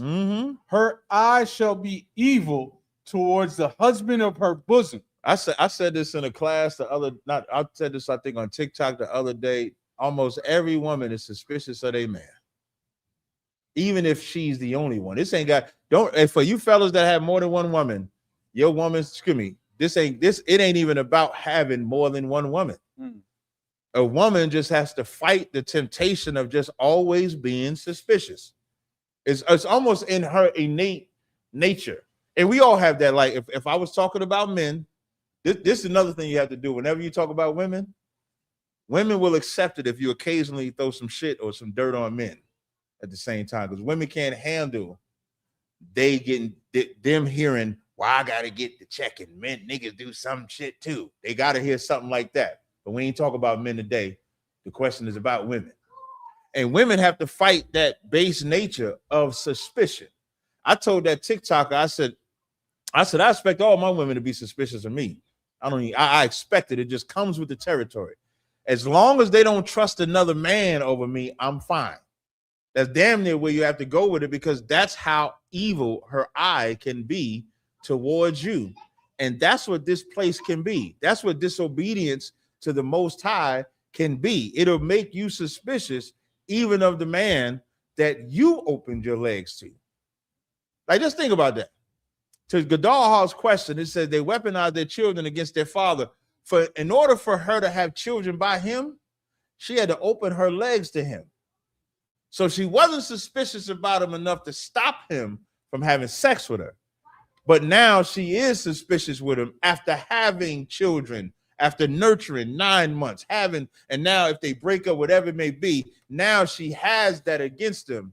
But she never thought about that when she was so filled with lust, though. She never had that. Keep going. And towards her son. And towards her what? And towards her son. And towards her son. Go ahead. And towards her daughter. That's what, when you say evil towards the husband of her bosom, the greatest revenge a woman can think to get against that man is the children, whether it's child support, whether it's taking the kids. An example, Tigger, y'all know that he a podcaster now, but he used to host BET The Basement. Guy by the name of Tigger in Atlanta. He was with a woman. The woman put some video out, said Tigger was abusing her. That's what she said. Tigger was abusing her. Tigger beat her, put a picture out. She was so-called bruised. But when she put the video came out, the video was her taking his phone, and then he trying to get his phone, and that's all he was trying to do. I would leave once I get the phone. Here's the irony of it all. She gets arrested because she kidnapped her daughter in 2019 because she wanted to keep that daughter from her father. Because I know. What you want, girl? I get it's out there. It's out there with Rob. Let's go walk and get it. So now, when she did that, that's an example of how, and here's how doubly evil it is. Her eyes so evil to Tigger, she ain't even realizing when she go on this public space, the police in Maryland gonna know who she is. They've had a warrant out for her since 2019. She kidnapped this girl in 2019, but she hates Tigger so much that now she's in jail for it. That's how evil a woman is. Now give me Job 39:16. Kidnap that kid, and all that father wanted to do was just have rights. Every father should have rights, and this is why you don't involve the court. You want to say something, Yadazar? Good. If I may, out of one, what is so diabolical about that video as well is the person recording. That sister could have been like, "Yo, just give him the phone." That was her son. That son is a bitch ass nigga. That was a man? That was a man. That was her son. Oh, I'm gonna tell you, she should be ashamed of her son. Because if that was real drama, I wouldn't think she wouldn't want her son recording. She should want her son to hop on this nigga, do something. We can get them together. You sitting there filming this man whipping my. Now she made it seem like he was whipping her ass. So she okay with her son filming her getting her ass whooped so she could put it on the internet later. Her son is a bitch. Her son. I guarantee you, if we would do the history on that son's father probably going through the same hell. Somebody said he sounded rainbow. He definitely did. Yeah, I wouldn't be surprised. Listen, all of them sound rainbow. Dwayne Wade got with Gabrielle Union. Gabrielle Union left him. He got a gay son and a locked up son. Jesus Christ. You got Job 39:16. I think that story about Gabrielle Union leaving. We'll find out. She's a savage, though. Job 39. She ain't even all that. Job 39:16. She is hardened against her young ones, as though they were not her. I was debating this Moroccan guy. He claimed he a Jew. I don't think he is. And I was explaining to him about fathers and black fathers specifically, because we was talking about black versus the so-called Jew. And statistically, it shows that fathers that are in their kids' lives, black fathers specifically, the kids are better. When it says she is hardened against her young ones as though they are not hers, the worst thing a mother could do is keep that father away. Because now you're taking away the discipline. And then every child, how that child acts is all based off the mother.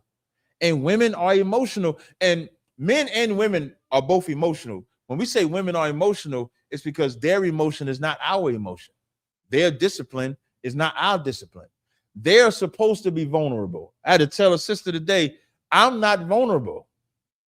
If you ever hear me say some shit, I'm vulnerable. Y'all take me in the back and rough me, do something to me, because I should never say I'm vulnerable, because I am not. Men are not supposed to be vulnerable. I was never raised to be vulnerable. Women are raised to be vulnerable. And when you raise kids, especially boys and girls, because if you have a girl that grows up with a father, as emotional as she is, she's also grounded because of that father. That father puts a level of stability in her to where she is not as emotional. And all you got to do is look at our daughters that are raised with a father in their life and the daughters that are raised without a father in their life. The ones that are raised without a father in their life are looking for one. When they so quick to call every man daddy, it's because that's what they looking for, daddy. They looking for that father figure. They looking for that guidance. They looking for that structure. That's absolutely what they're looking for. For the sons, when them sons can't handle confrontation, it's because they mama can't handle confrontation. And that's all they have to look at. So they're handling confrontation like their mama. They're irate like their mama. They're irrational like their mama. If they saw how their daddy handled things, they would be more grounded. Words wouldn't offend them as much. So it says she is hardened against her young ones as though they are not hers. Go ahead. Her labor is in vain without fear. It says her labor is in vain without fear. The labor is the work that she does against her young ones.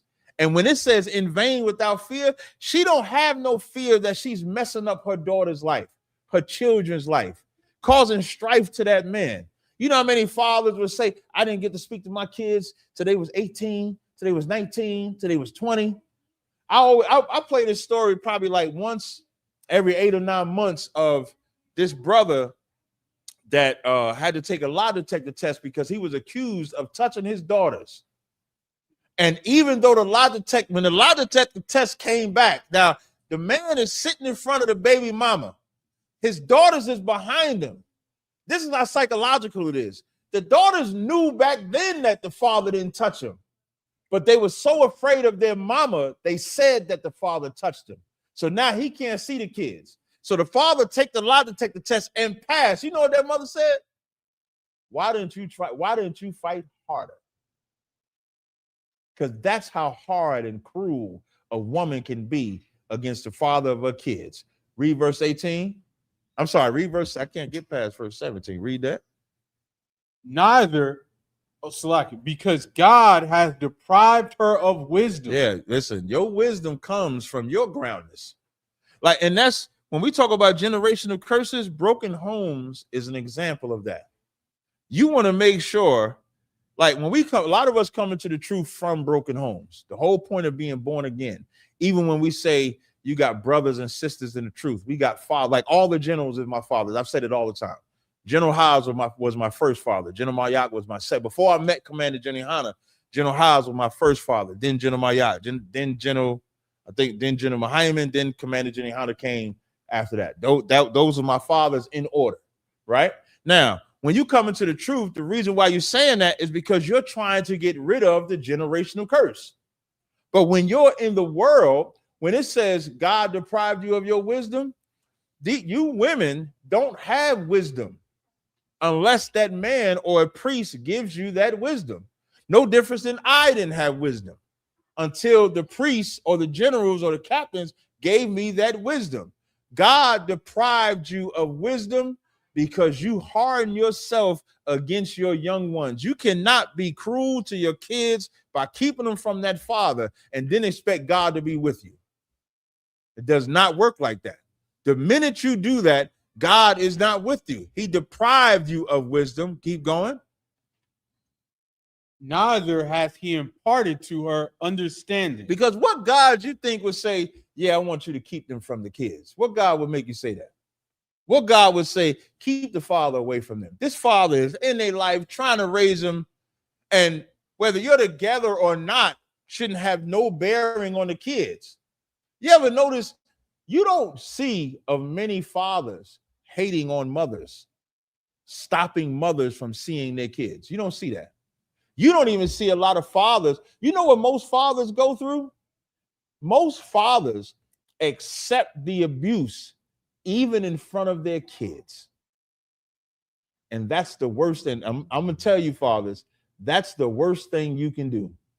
The worst thing you can do is accept that mother's abuse in front of those kids because you think you're doing it for the kids. But what you're teaching the kids is that I can abuse dad like mommy abused dad. I don't have to respect dad because mommy is teaching me daddy don't deserve respect. It's better to defend yourself against that woman or don't even go around them kids around that woman. But you rarely hear of videos or see videos where a father is berating his baby mother or the mother of the children in front of the kids and trying to embarrass them. It's always reversed. Because we have a better understanding. We at least say, no, we ain't gonna do that because the kids deserve better. But I'm telling you, if you let kids see you get disrespected, they're going to disrespect you. You want to say something, Yadazar? Two quick ones on TikTok. Good. Do you think? Let me wrap up this subject. Is this on subject? Yeah, it's on subject. Okay, go ahead. Do you think that was targeted during the crack epidemic? I don't know. Do I think what was? Targeted during the crack epidemic. Was what targeted? The war between women and men, the women kicking the men and disrespecting the No, that was done in the 60s. When you look up the marriage stats in America in the 60s, black people was the number one married couple. There wasn't, black people's morality is far way above the white man's morality. You don't see the white man having an issue with gays. You don't see that. When I went on that platform with Matan, the first thing I asked that Proud Boys founder is, y'all let gays in there? Yeah, I said, they can get married. Yeah, they can get married. I said, y'all be in the woods? Yeah, they can be out in the woods. There's no problem with them. But when we see gays, black people even the black people that allow it, overall, black people hate homosexuality. You hate it. You hate lesbianism. You hate it because we have a morality that they don't have. So when it came to marriage, I'm not saying that we didn't have I'm on TikTok. Okay. I'm not saying we didn't have no relations in the 60s, but your relations required marriage, especially if you got pregnant. When my mama walked down that aisle, me and Toronto was in my mama's belly because when Carl got Bernice pregnant, Bernice said, what? Make me an honest woman, because it was a shame to be pregnant and not be married. Well, when the white man saw that we was becoming the number one, he had to strategize. So they had two things. You had the drugs came in before crack came. You had the heroin. That broke up the Panther Party. That broke up the Muslims. The Muslims became drug dealers too. The Panthers became drug dealers too. And the feminist movement led by Gloria Steinem and that favorite, what's the girl with the big afro? Angela Davis, big CIA informant. Big time CIA informant. That's from Transformers. Yeah, I don't know. Big time CIA informant working with Gloria Steinem to create the divide of there's two different feminist movements. The white feminist movement was they was tired of getting their ass whipped by that white man. It was legal to beat your woman to 1973. Look that up. They was beating that white woman left and right. She said, I got to get out the house ASAP. That's her feminist movement. She just wanted a job. But to show you how she loved to get beat, she still voted for Trump, even though he been on Epstein Island, even though he just had to give up $5 million for SA, all of that. So the divide started in the 60s and the 70s. There's a movie, Claudine, is it Claudine or Claudia? Is the name of the movie. It's either Claudia or who? Yeah, but the movie, I think Diane Carroll is in it. In the movie Claudine, you see the government the social worker comes to a house to make sure no man is in the house. Because if she had a man in the house, she couldn't get no benefits. So that's the white man's fault to break the start of that. All right. Read verse 18 and then I'll wrap this part up. Verse 18. Okay. What time she lifteth up herself on high. Now, when she lift herself on high, go ahead. she scorneth the horse and his rider. Because when she see you on that horse riding, instead of her looking, listen, your woman's supposed to look at you with a reverence. That when it says she scorned the horse and the rider, the man is on the horse. He's supposed to be riding that horse. Just like if you're in today's, you would be the one driving the car. But when she in the passenger seat, she looking at you like, man, I could make that left better. I could drive safer than that. I can get us to the destination quicker. I know how to do this. That's why they always try to help you with directions. Yeah, listen, I hate that shit. Don't tell me make no unless I don't know where I'm going. And then you ever give your woman permission to give you? Now I'm gonna say it. You ever give your woman permission to give you directions, and then she give you the wrong directions? I immediately pick up the phone. I just grab the phone. Let me just GPS this shit, man. She ain't even trying to help me. So instead of being the perfect passenger, and the crazy part, that's the greatest position that she could be in, because the greatest position that I could be is the one that drives, because the success or failure falls on my shoulders, even if she's wrong, even if the woman is wrong. If that relationship fails, it falls on the man's shoulders. A man is always going to say, well, what if I did this? What if I did this? Somebody's always going to look at that because of how many exceptions we make for a woman. But that woman looks at you with scorn. You better be mindful of that. You better let her live a life full of checkings. So, all right, I'm off of that subject. I'll take the next question. Sir. Sister asks, Shalom, sir, if I may ask, I understand it's not right to have an abortion. What happens if a woman was raped and ends up pregnant? The water, sir. Jesus Christ, man. What's the percentage? What is it? 1%? Less than 1%? It's low. It's very low. Yeah. Stop. Y'all got to stop. Listen. In that extreme condition, just come get counsel. But y'all have to stop. Women that now, what's the sister name? Dayala. Oh, Dayala. Is she in the school? She got a Hebrew name. Say again? She got a Hebrew name. That other person had a Hebrew name, right? It's 1% of essays that result in that. So I would just say, come get counsel if that happens to you. You decide to have the baby, you can put that baby up for abortion. We'll take care of it from there. For adoption. I'm sorry, did I say for abortion? I said have the baby, put the there.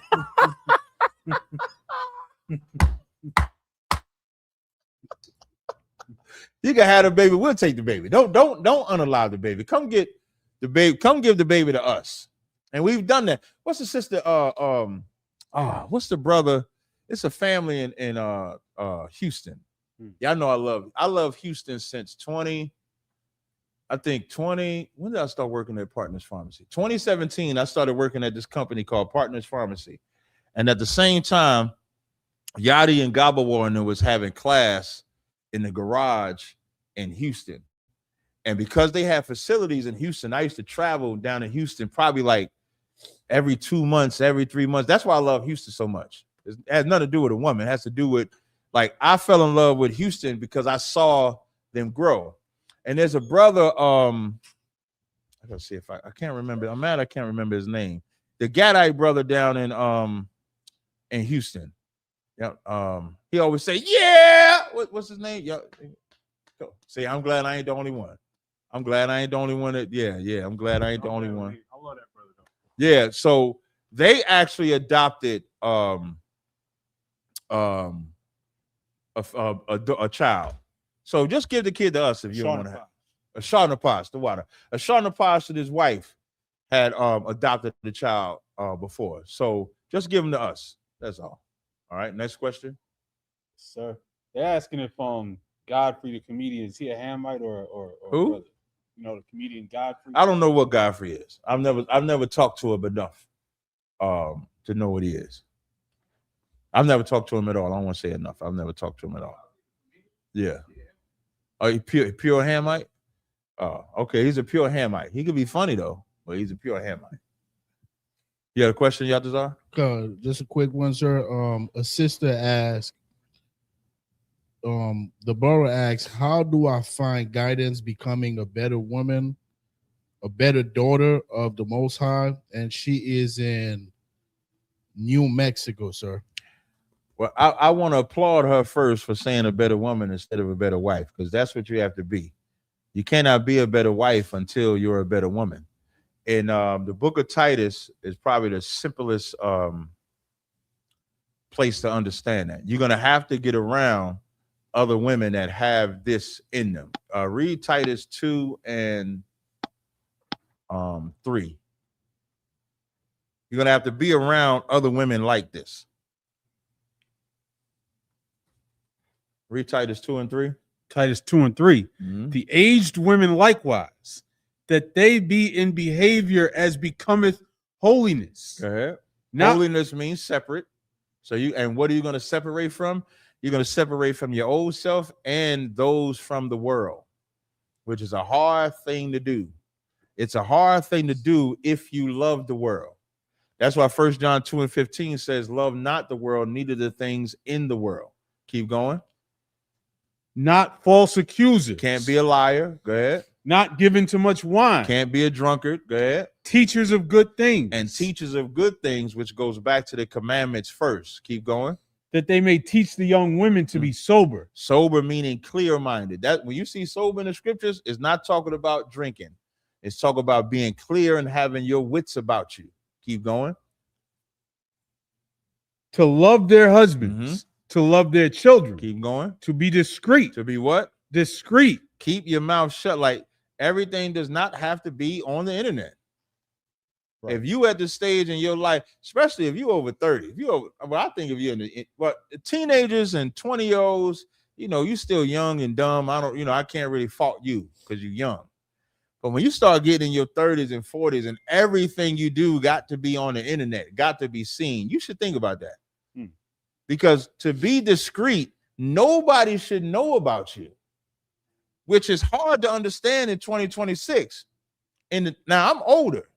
In the 90s and stuff like that, you didn't want your business in the street. It's so reversed these days. Back in the days, it was about not having your business in the street, walking down the street and nobody knowing about you. Whereas in today's time, because of social media, everybody should know about you. That's how everybody got to know about you. That if you want to know why you're not getting courted, like no chivalry, social media does that. You give everything up online. I mean, everything. You tell them about your life story. I ain't got to ask you about your life. You telling it all online. I ain't got to worry about how you dress. You putting all your photos online. I ain't got to know about all your kids and your family. You putting all your business for strangers to see. And then getting mad if people put negative comments. And so you now start arguing with somebody and you don't even know if that's a real person. There's a video. I'm gonna post this video too. There's this video of this white man. This white man says, I get off on antagonizing. And in the video, he got like 4 computers in front of him. And on each social media, he's a different person. He's a black person on this one. He's a Chinese person on this one. He's a social worker on this one. He's an engineer on this one. And he's arguing with people to get them to get mad. And that's how he gets off.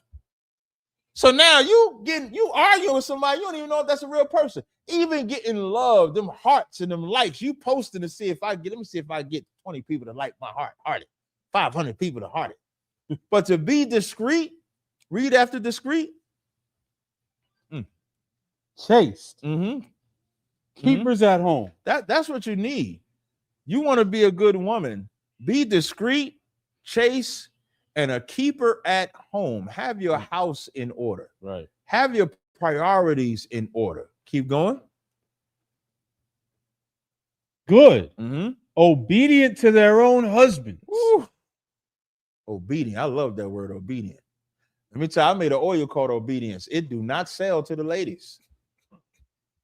I'm dead ass serious. I got an oil. I made that oil on purpose. I called it Obedience. And I said, I bet you women won't buy it. And it smells delicious. And women don't buy that. Because they are not, listen, women are not going to go around, what you got on? Obedient. Because they're not going to be obedient. They say obedient to your husbands. Keep going. Come.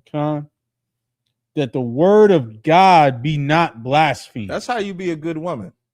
You're not going to understand that until you get around other good women. So to that sister in New Mexico, I'm pretty sure we got a school in that area. I would suggest and advise you to get in it. I'll take the next question. Yes, sir. Brother asks for a breakdown of 1 Corinthians 11:15. Says that Christian women said this is why they don't cover their heads.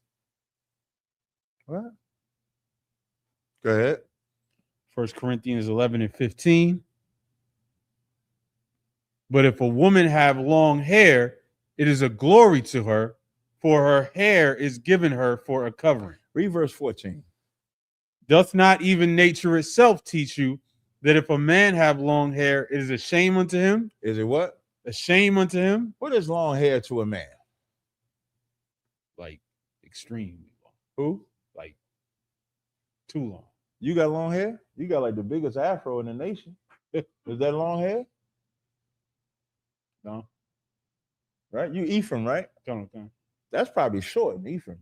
And Ephraim, in the tribe of Ephraim, you probably got short hair. Because Ephraimites have long hair. Now, what about a Judite? What's long hair to a Judite? Right here.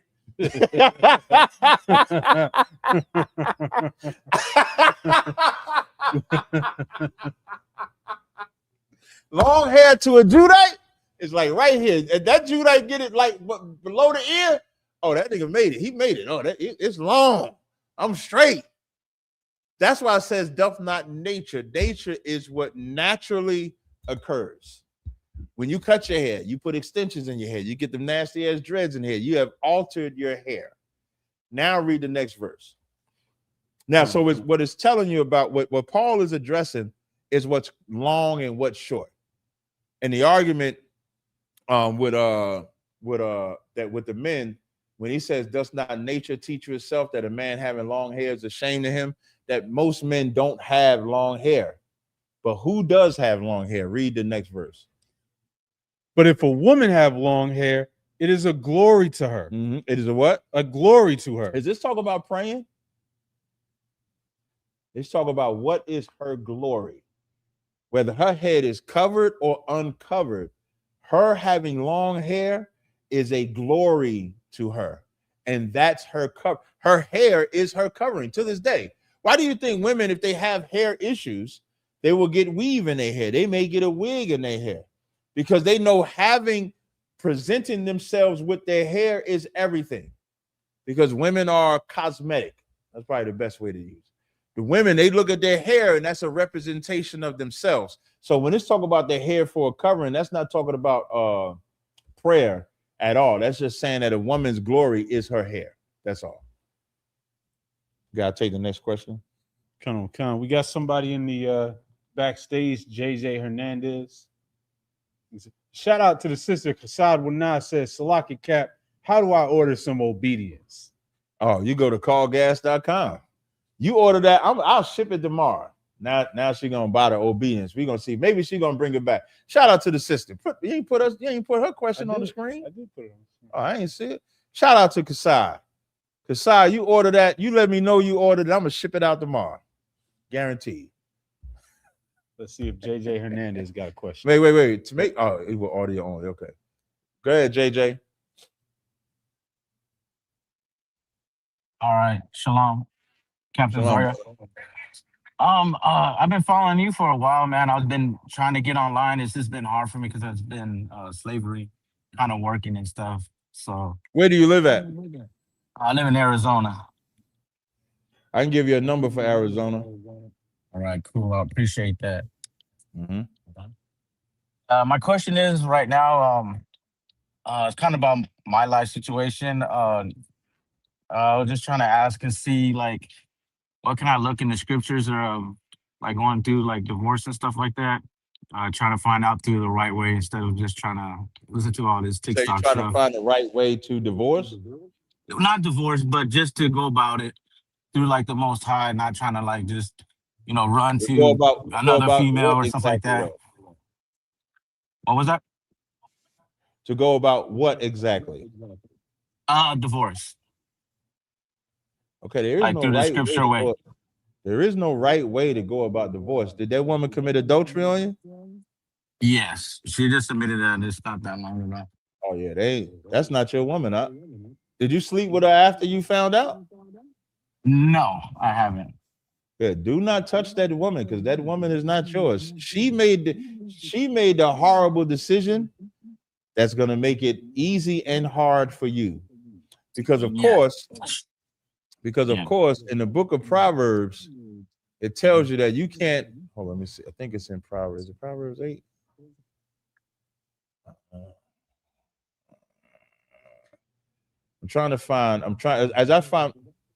Yes, this is Proverbs 6, and I'm gonna read 32 through 35. It says, "But whoso committeth adultery with the woman lacketh understanding. He that doeth it destroyeth her own soul. A wound and dishonor shall he get, and his reproach shall not be wiped away. For jealousy is the rage of a man, therefore he will not spare in the day of vengeance. He will not regard any ransom, neither will he rest content, though thou givest many gifts." Y'all live together, I'm assuming? Yes, we are living together, but we just like separated like maybe. You sound low. Oh, I'm sorry about that. Can you hear me now?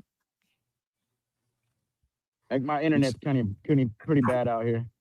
I can't hear it. He said they living together, but they separated like a month ago. So you separated, meaning like y'all don't live together now? Yeah, we're not living together. Yeah, keep it that way out. I can give you a number for Arizona where you can get counsel, but that is not your woman at all. There ain't nothing that you got to do except not touch her again. That's what you have to do. I know. I was just because I've been like praying a lot. I've been doing. I haven't reached out yet because you finally gave me the number, so I got the right number. I did so you see have some, the number for Arizona. No, I haven't got the number from anybody. I didn't want to try to go online and try to like look for one because I was still trying to get into the truth and still understand everything. But I think it's just best just to go to the camp and just get a good understanding instead of just trying to what I that's mean. the only way to get right. You ain't gonna never understand everything till you get where everything is at. Yeah, my cousin's been really helpful with that, man. Like, I kind of shined away from Yahushua because like at first I seen a lot of like them pushing out Jesus and how Jesus is supposed to be worshipped as God, and then Who said that? stumbled Christianity. Oh, All those Christianity, okay. Christians. Yeah, you know how they try to push Jesus as God and like all this love stuff, And then, but at first I didn't really want to listen to him. I just tried to get onto the Torah, and so I could have like a base. And then I stumbled along your video, and you're talking about, you're breaking it down, and just letting everybody understand that you're not supposed to be praising Yahweh like he's the Most High. So that gave me a good understanding and kind of turned everything for me. Like, you know what I mean? Well, to you come take back it- to Con, you take this, the officer that's in Arizona will be able to help you. But just do not touch that woman. That is not your wife. And you should thank the Lord. How long y'all was married? We've been together for 20 years. Married her like 5 years ago. Man, that's a rough one, brother. Yeah, that's just been really hard for me, man. After 20 years? Yes, sir. How old are you? I'm 40 years old. Okay, you got enough time, brother. Don't worry about it. Y'all had children? Yeah, we got 5. I'm assuming they're not young. I'm assuming they're not young. Nah, my oldest, she graduated this year. Most High in Christ. The reason why I was asking because Gadal Har, he had asked a question about a woman with a kid, so that was going to be a concern that I had, was if she can control the kids against you. But it looks like they're old enough to where they should be able to make a difference, right? Yes. All right, so let me give you this number, brother. You ready? I'm gonna write it down right now. All right. All right, go ahead. 480-376-3298. 3298. All right. All right. All right, man. Thank you. No problem. Shout out to And Kasaj. Get him, bro. I'm sorry. What you say? No, I just wanted to thank you. because I've been like following you for like 2 years now, and I just really appreciate taking my call. Most High in Christ. Well, I'm glad you're Thank here you. now. You should have been in 2 years ago, though, brother. I know, man. I was going through this mess with my wife, but I I understand. thank God. I Praise the understand. Most High. Damn right. All right, brother. I appreciate it. Shout out to Kasai with now. She was a woman of her word. She actually purchased obedience. I was about to take obedience off the site. So, man, you know what Kasai is? Somebody blow my mind. What is Kasai? You gotta give me a scripture. I need a scripture. Good woman from Titus. Nope. That ain't the scripture I'm thinking about. Shout out to Tony Gurley. Tony Gurley done ordered obedience. So what are these women? Proverbs 31:1. Nah. So in the Bible when it says out of 1,000 I have not found one, they're outside of that 1,000. So they could be the 1,001 woman. They said they're gonna be obedient. 2 women tonight said they're gonna be obedient. That is amazing. That is only something the Lord can do. I'll take the next question. Wait. I got, man, what is 9 o'clock already? Somebody said he sound white. That brother did not sound white. Damn, it's 9 o'clock. Yes, sir. Can I do the subject? Good. Would you debate Myron Gaines? Yeah, the fake black man, he cosplaying. Yeah, I would. The I'd beat the shit out. Sudanese nigga. Yeah, lost his woman to a skateboarder. His beloved white woman left him for a skateboarder. I would gladly debate that fake black man. That's an example of brown skin. Think that everybody just accept him as black because he got brown skin. That is a Sudanese. Like, what is they? Are they Hamites? I thought he was Arab. Yeah, he's Arab. Cosplaying.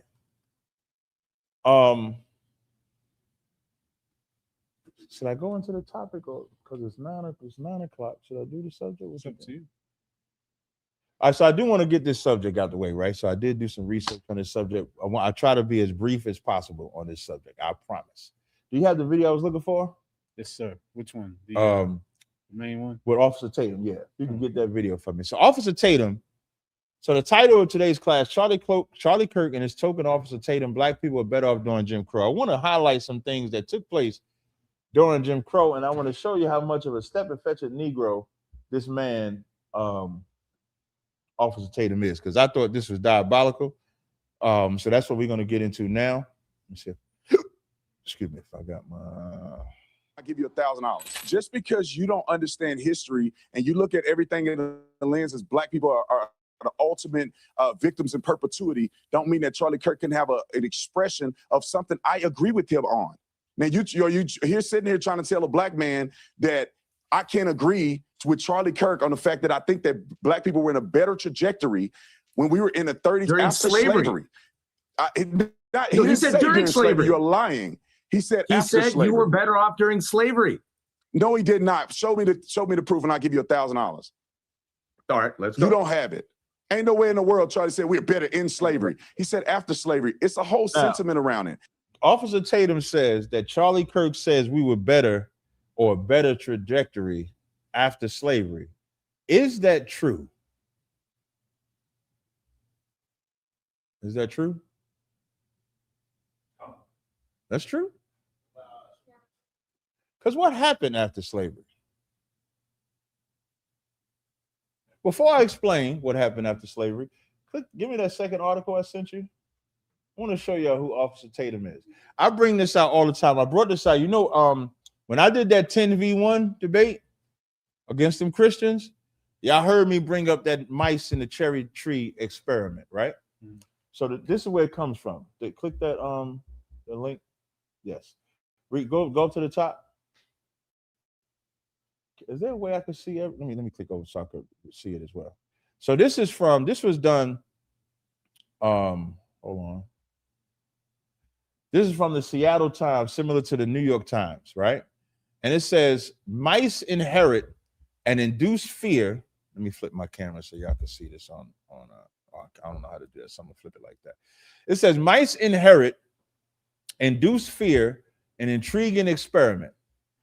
It says, is this the right one? Sure. Okay. It says a newborn mouse seemingly innocent to the workings of the world may harbor generations worth of information passed down by its ancestors, a new study shows. In an experiment, researchers taught male mice to fear the smell of cherry blossoms by associating the scent with mild foot shocks. 2 weeks later, they bred with females. The resulting pups were raised to adulthood, having never been exposed to the odor. So you can understand visually, they take the male mice, they have a cherry tree, they put shocking things under that. Every time the male mice would go to the tree, because of course they want to eat, they would get shocked. They do that.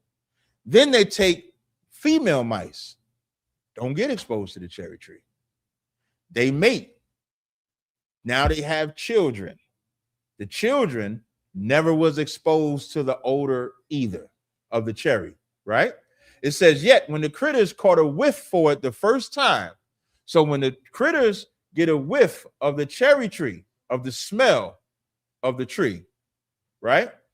It says they suddenly became anxious and fearful. They were born with more cherry blossom detecting neurons in their noses and more brain space devoted to cherry blossom smelling.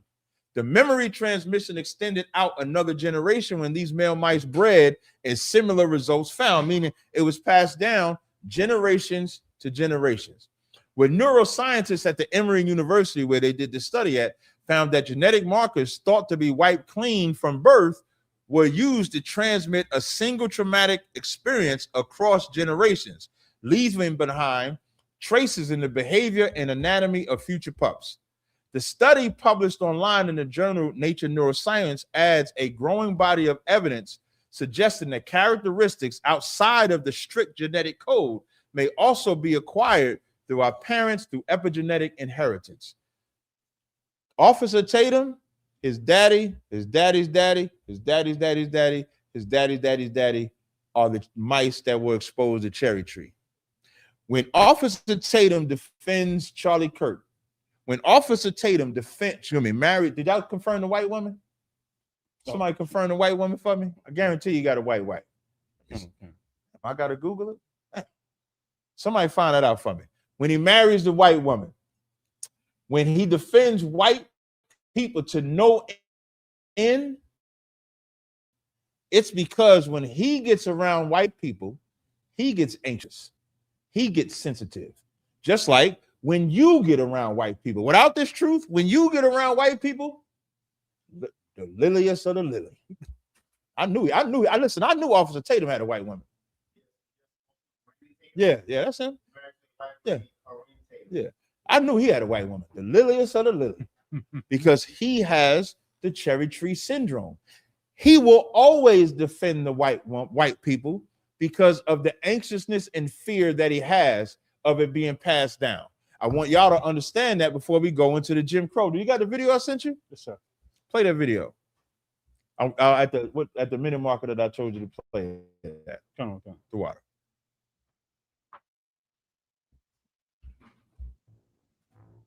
Black people were expected to show deference to white people in all social This settings. is a video of the unwritten rules of Jim Crow. Now, I'm going to read some of the unwritten rules of Jim Crow. Black people were expected to address white adults as Mr. and Mrs. Like you think, and the crazy part, when I name some of these things, if you're doing this, you have that cherry tree still in you. Address whites as I don't know if you ever noticed, I call white people boy. I love when y'all see me, when that white man try to shake my hand, I say, I ain't shaking your hand. Because y'all need to get that cherry tree syndrome out your mind. It's okay to not shake their hand. It's okay to call them boy. It's okay when they give you disrespect to give them disrespect in kind. Play it. Play the clip. Black people were expected to show deference to white people in all social settings. For example, a black man was required to address a white or Mr. while the white man could refrain or even use derogatory terms. Similarly, black women Now, were this is addressed by when their we're first supposed to name. be free. I was saying this earlier. Juneteenth is a black holiday, right? Something we celebrate. But Juneteenth was created because when they abolished slavery, Texas didn't recognize it at first until they sent Union troops down there and got rid of it. And then that's where Juneteenth comes from. Just look it up. Juneteenth comes after Abraham so-called freed the slaves, after Lincoln so-called freed the slaves. That's what makes Juneteenth unique and unique to Texas, because Texas was like the last state or one of the last states to actually abolish slavery. And they created a holiday that they celebrated every year. That's why a lot of, like, I didn't really know too much about Juneteenth until the Texas school, the Dallas school, the San Antonio school. And I started getting exposed to those brothers and learning that part of history. Now, when it comes to the Jim Crow, play the rest of it. Or even use derogatory terms. Similarly, black women were addressed by their first names or called girl, regardless of their age. Meanwhile, white women were to be addressed with the utmost respect as Manager and Hunter played this video on Black Watch one day, and it was a brother telling a story about this white woman, and as the woman is describing the maid, she never said her name. She just called her, I don't know if she called her the slave girl or the slave or the maid, but she never said her name. And that's what always struck her to the brother that's listening to her tell the story. Like, she didn't even think enough of this woman to call her either by her name or give her that type of reverence. I wonder if she even knew the name. And this is what we had to endure during Jim Crow. What Officer Tatum won't say is that as we build in the cities, how did the cities get burned down? The cities got burned down from white people and their jealousy. Has their jealousy ever stopped? Never stopped. So with Officer Tatum, somebody get me Ecclesiastes 7 and 13. I'm gonna tell you what Officer Tatum is trying to do. Play the rest of the clip. Mrs. or Miss. This rule established clear social boundaries, ensuring that black people knew their place as inferior. Black people knew their place as inferior. Go ahead. Hat etiquette, a seemingly trivial custom, was used as a subtle yet potent symbol of racial hierarchy. White men were not required to remove their hats when entering a black person's home, signaling their superiority. Conversely, black men had to remove their hat. So a white man came into your house. You know the rule, you take the hat off. That's the courtesy that they would do to a fellow white person. But to us, they don't have to do that because we're inferior to them. Like, we believe in segregation, right? Which is what the white man is doing. But the white man does not know how to be a segregationist against us. The white man only knows how to belittle us. Segregation to the white man is, our toilets are clean, yours is dirty. Our water is clean, yours is dirty. Our food is good, yours is bad. Our hospitals are good, yours is bad.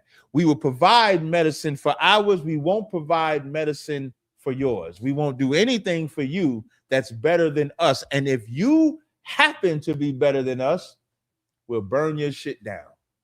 We'll take your shit.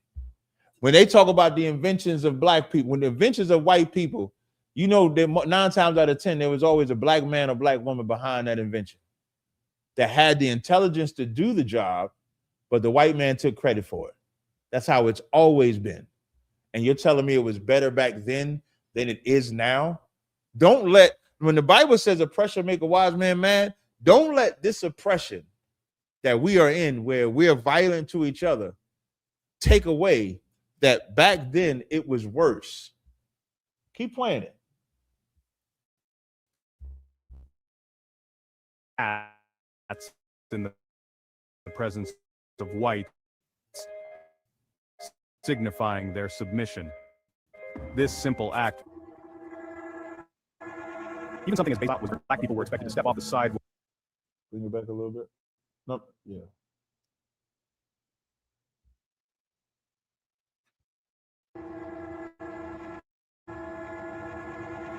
Even something as basic as walking on a sidewalk was governed by racial rules.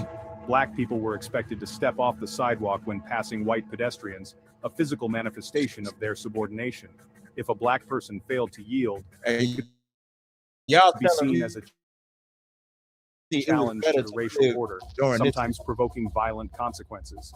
Stepping aside forced the notion that black people were second-class citizens.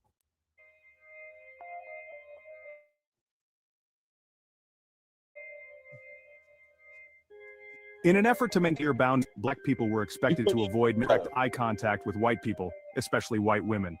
Eye contact in this context was interpreted as a sign of equality or defense. For a black man to look directly at a white woman could lead to accusations of inappropriate behavior or worse, lynching. I'm gonna read this thing because y'all probably be thinking I'm joking about this ice cream. In the Jim Crow South, Black Americans were frequently denied access to vanilla ice cream by custom, though it was not codified law. White-owned parlors often restricted the pure white treat. That's what they call it. That's what vanilla ice cream was. Reserving it for white patrons as a symbol of the American dream, sometimes only allowing black customers to purchase it on the 4th of July. That's the savagery. Because of this discriminatory barriers, the black community innovated and embraced alternative rich flavors. Butter pecan, in particular. Butter pecan is the counter. So when you like butter pecan, just know you started butter pecan because you could not eat vanilla ice cream. That's probably why I like vanilla ice cream, because I hate the white man. I'm gonna eat that shit too. Who got Ecclesiastes 12? Who got Ecclesiastes 12? 7 and 13, Salaki. Ecclesiastes chapter 7, verse 13. Consider the work of God. For who can make that straight, which he had made crooked? Tatum can't make the white man straight. Tatum can't make the white man look good because he has a white woman. And that, if you find most of these sellout Negroes all have some white woman on their arm, and they will fight tooth and nail. Charlie Kirk was unalived by a white man.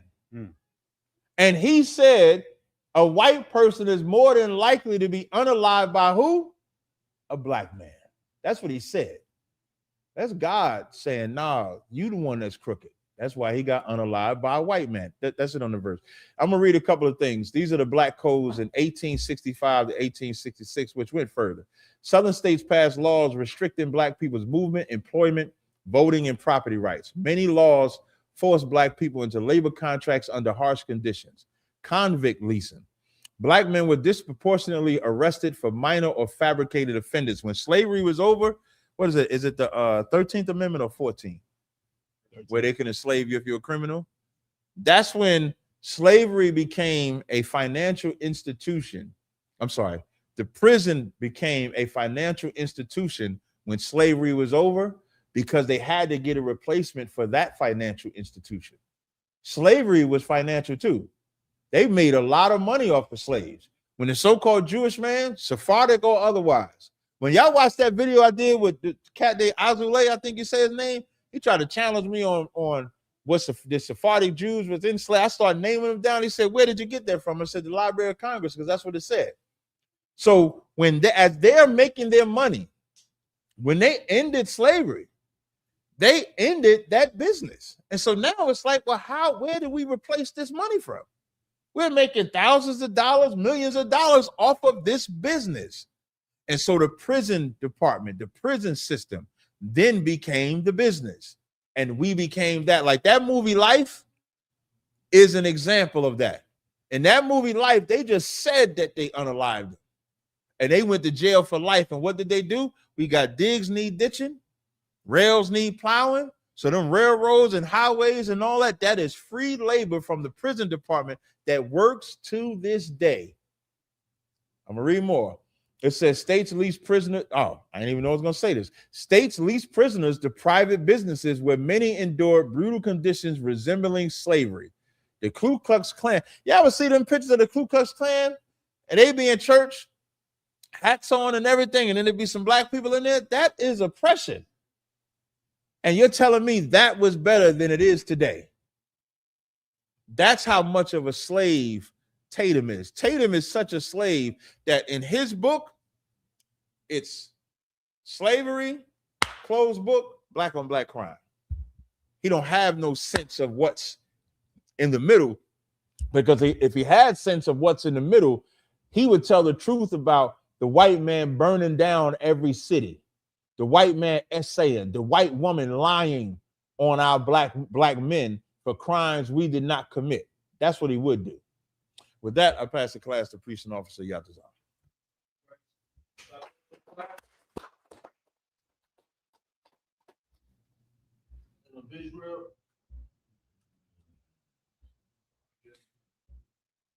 Men of Israel, we're going to give one courtesy salute. Men of Israel, Majam, which means to stand. Men of Israel, Majam Shabbat, Majam Barak, Yahweh Ba'ashem Yahweh Shabarakatum, Yajam Matah, sword towards the sister Majam, which means to stand. Men of Israel, one courtesy salute to the sisters. Men of Israel, Majam Shabbat, Majam Barak, Yahweh Shemar Hashem Yahushua. Yajamata, dismiss. You.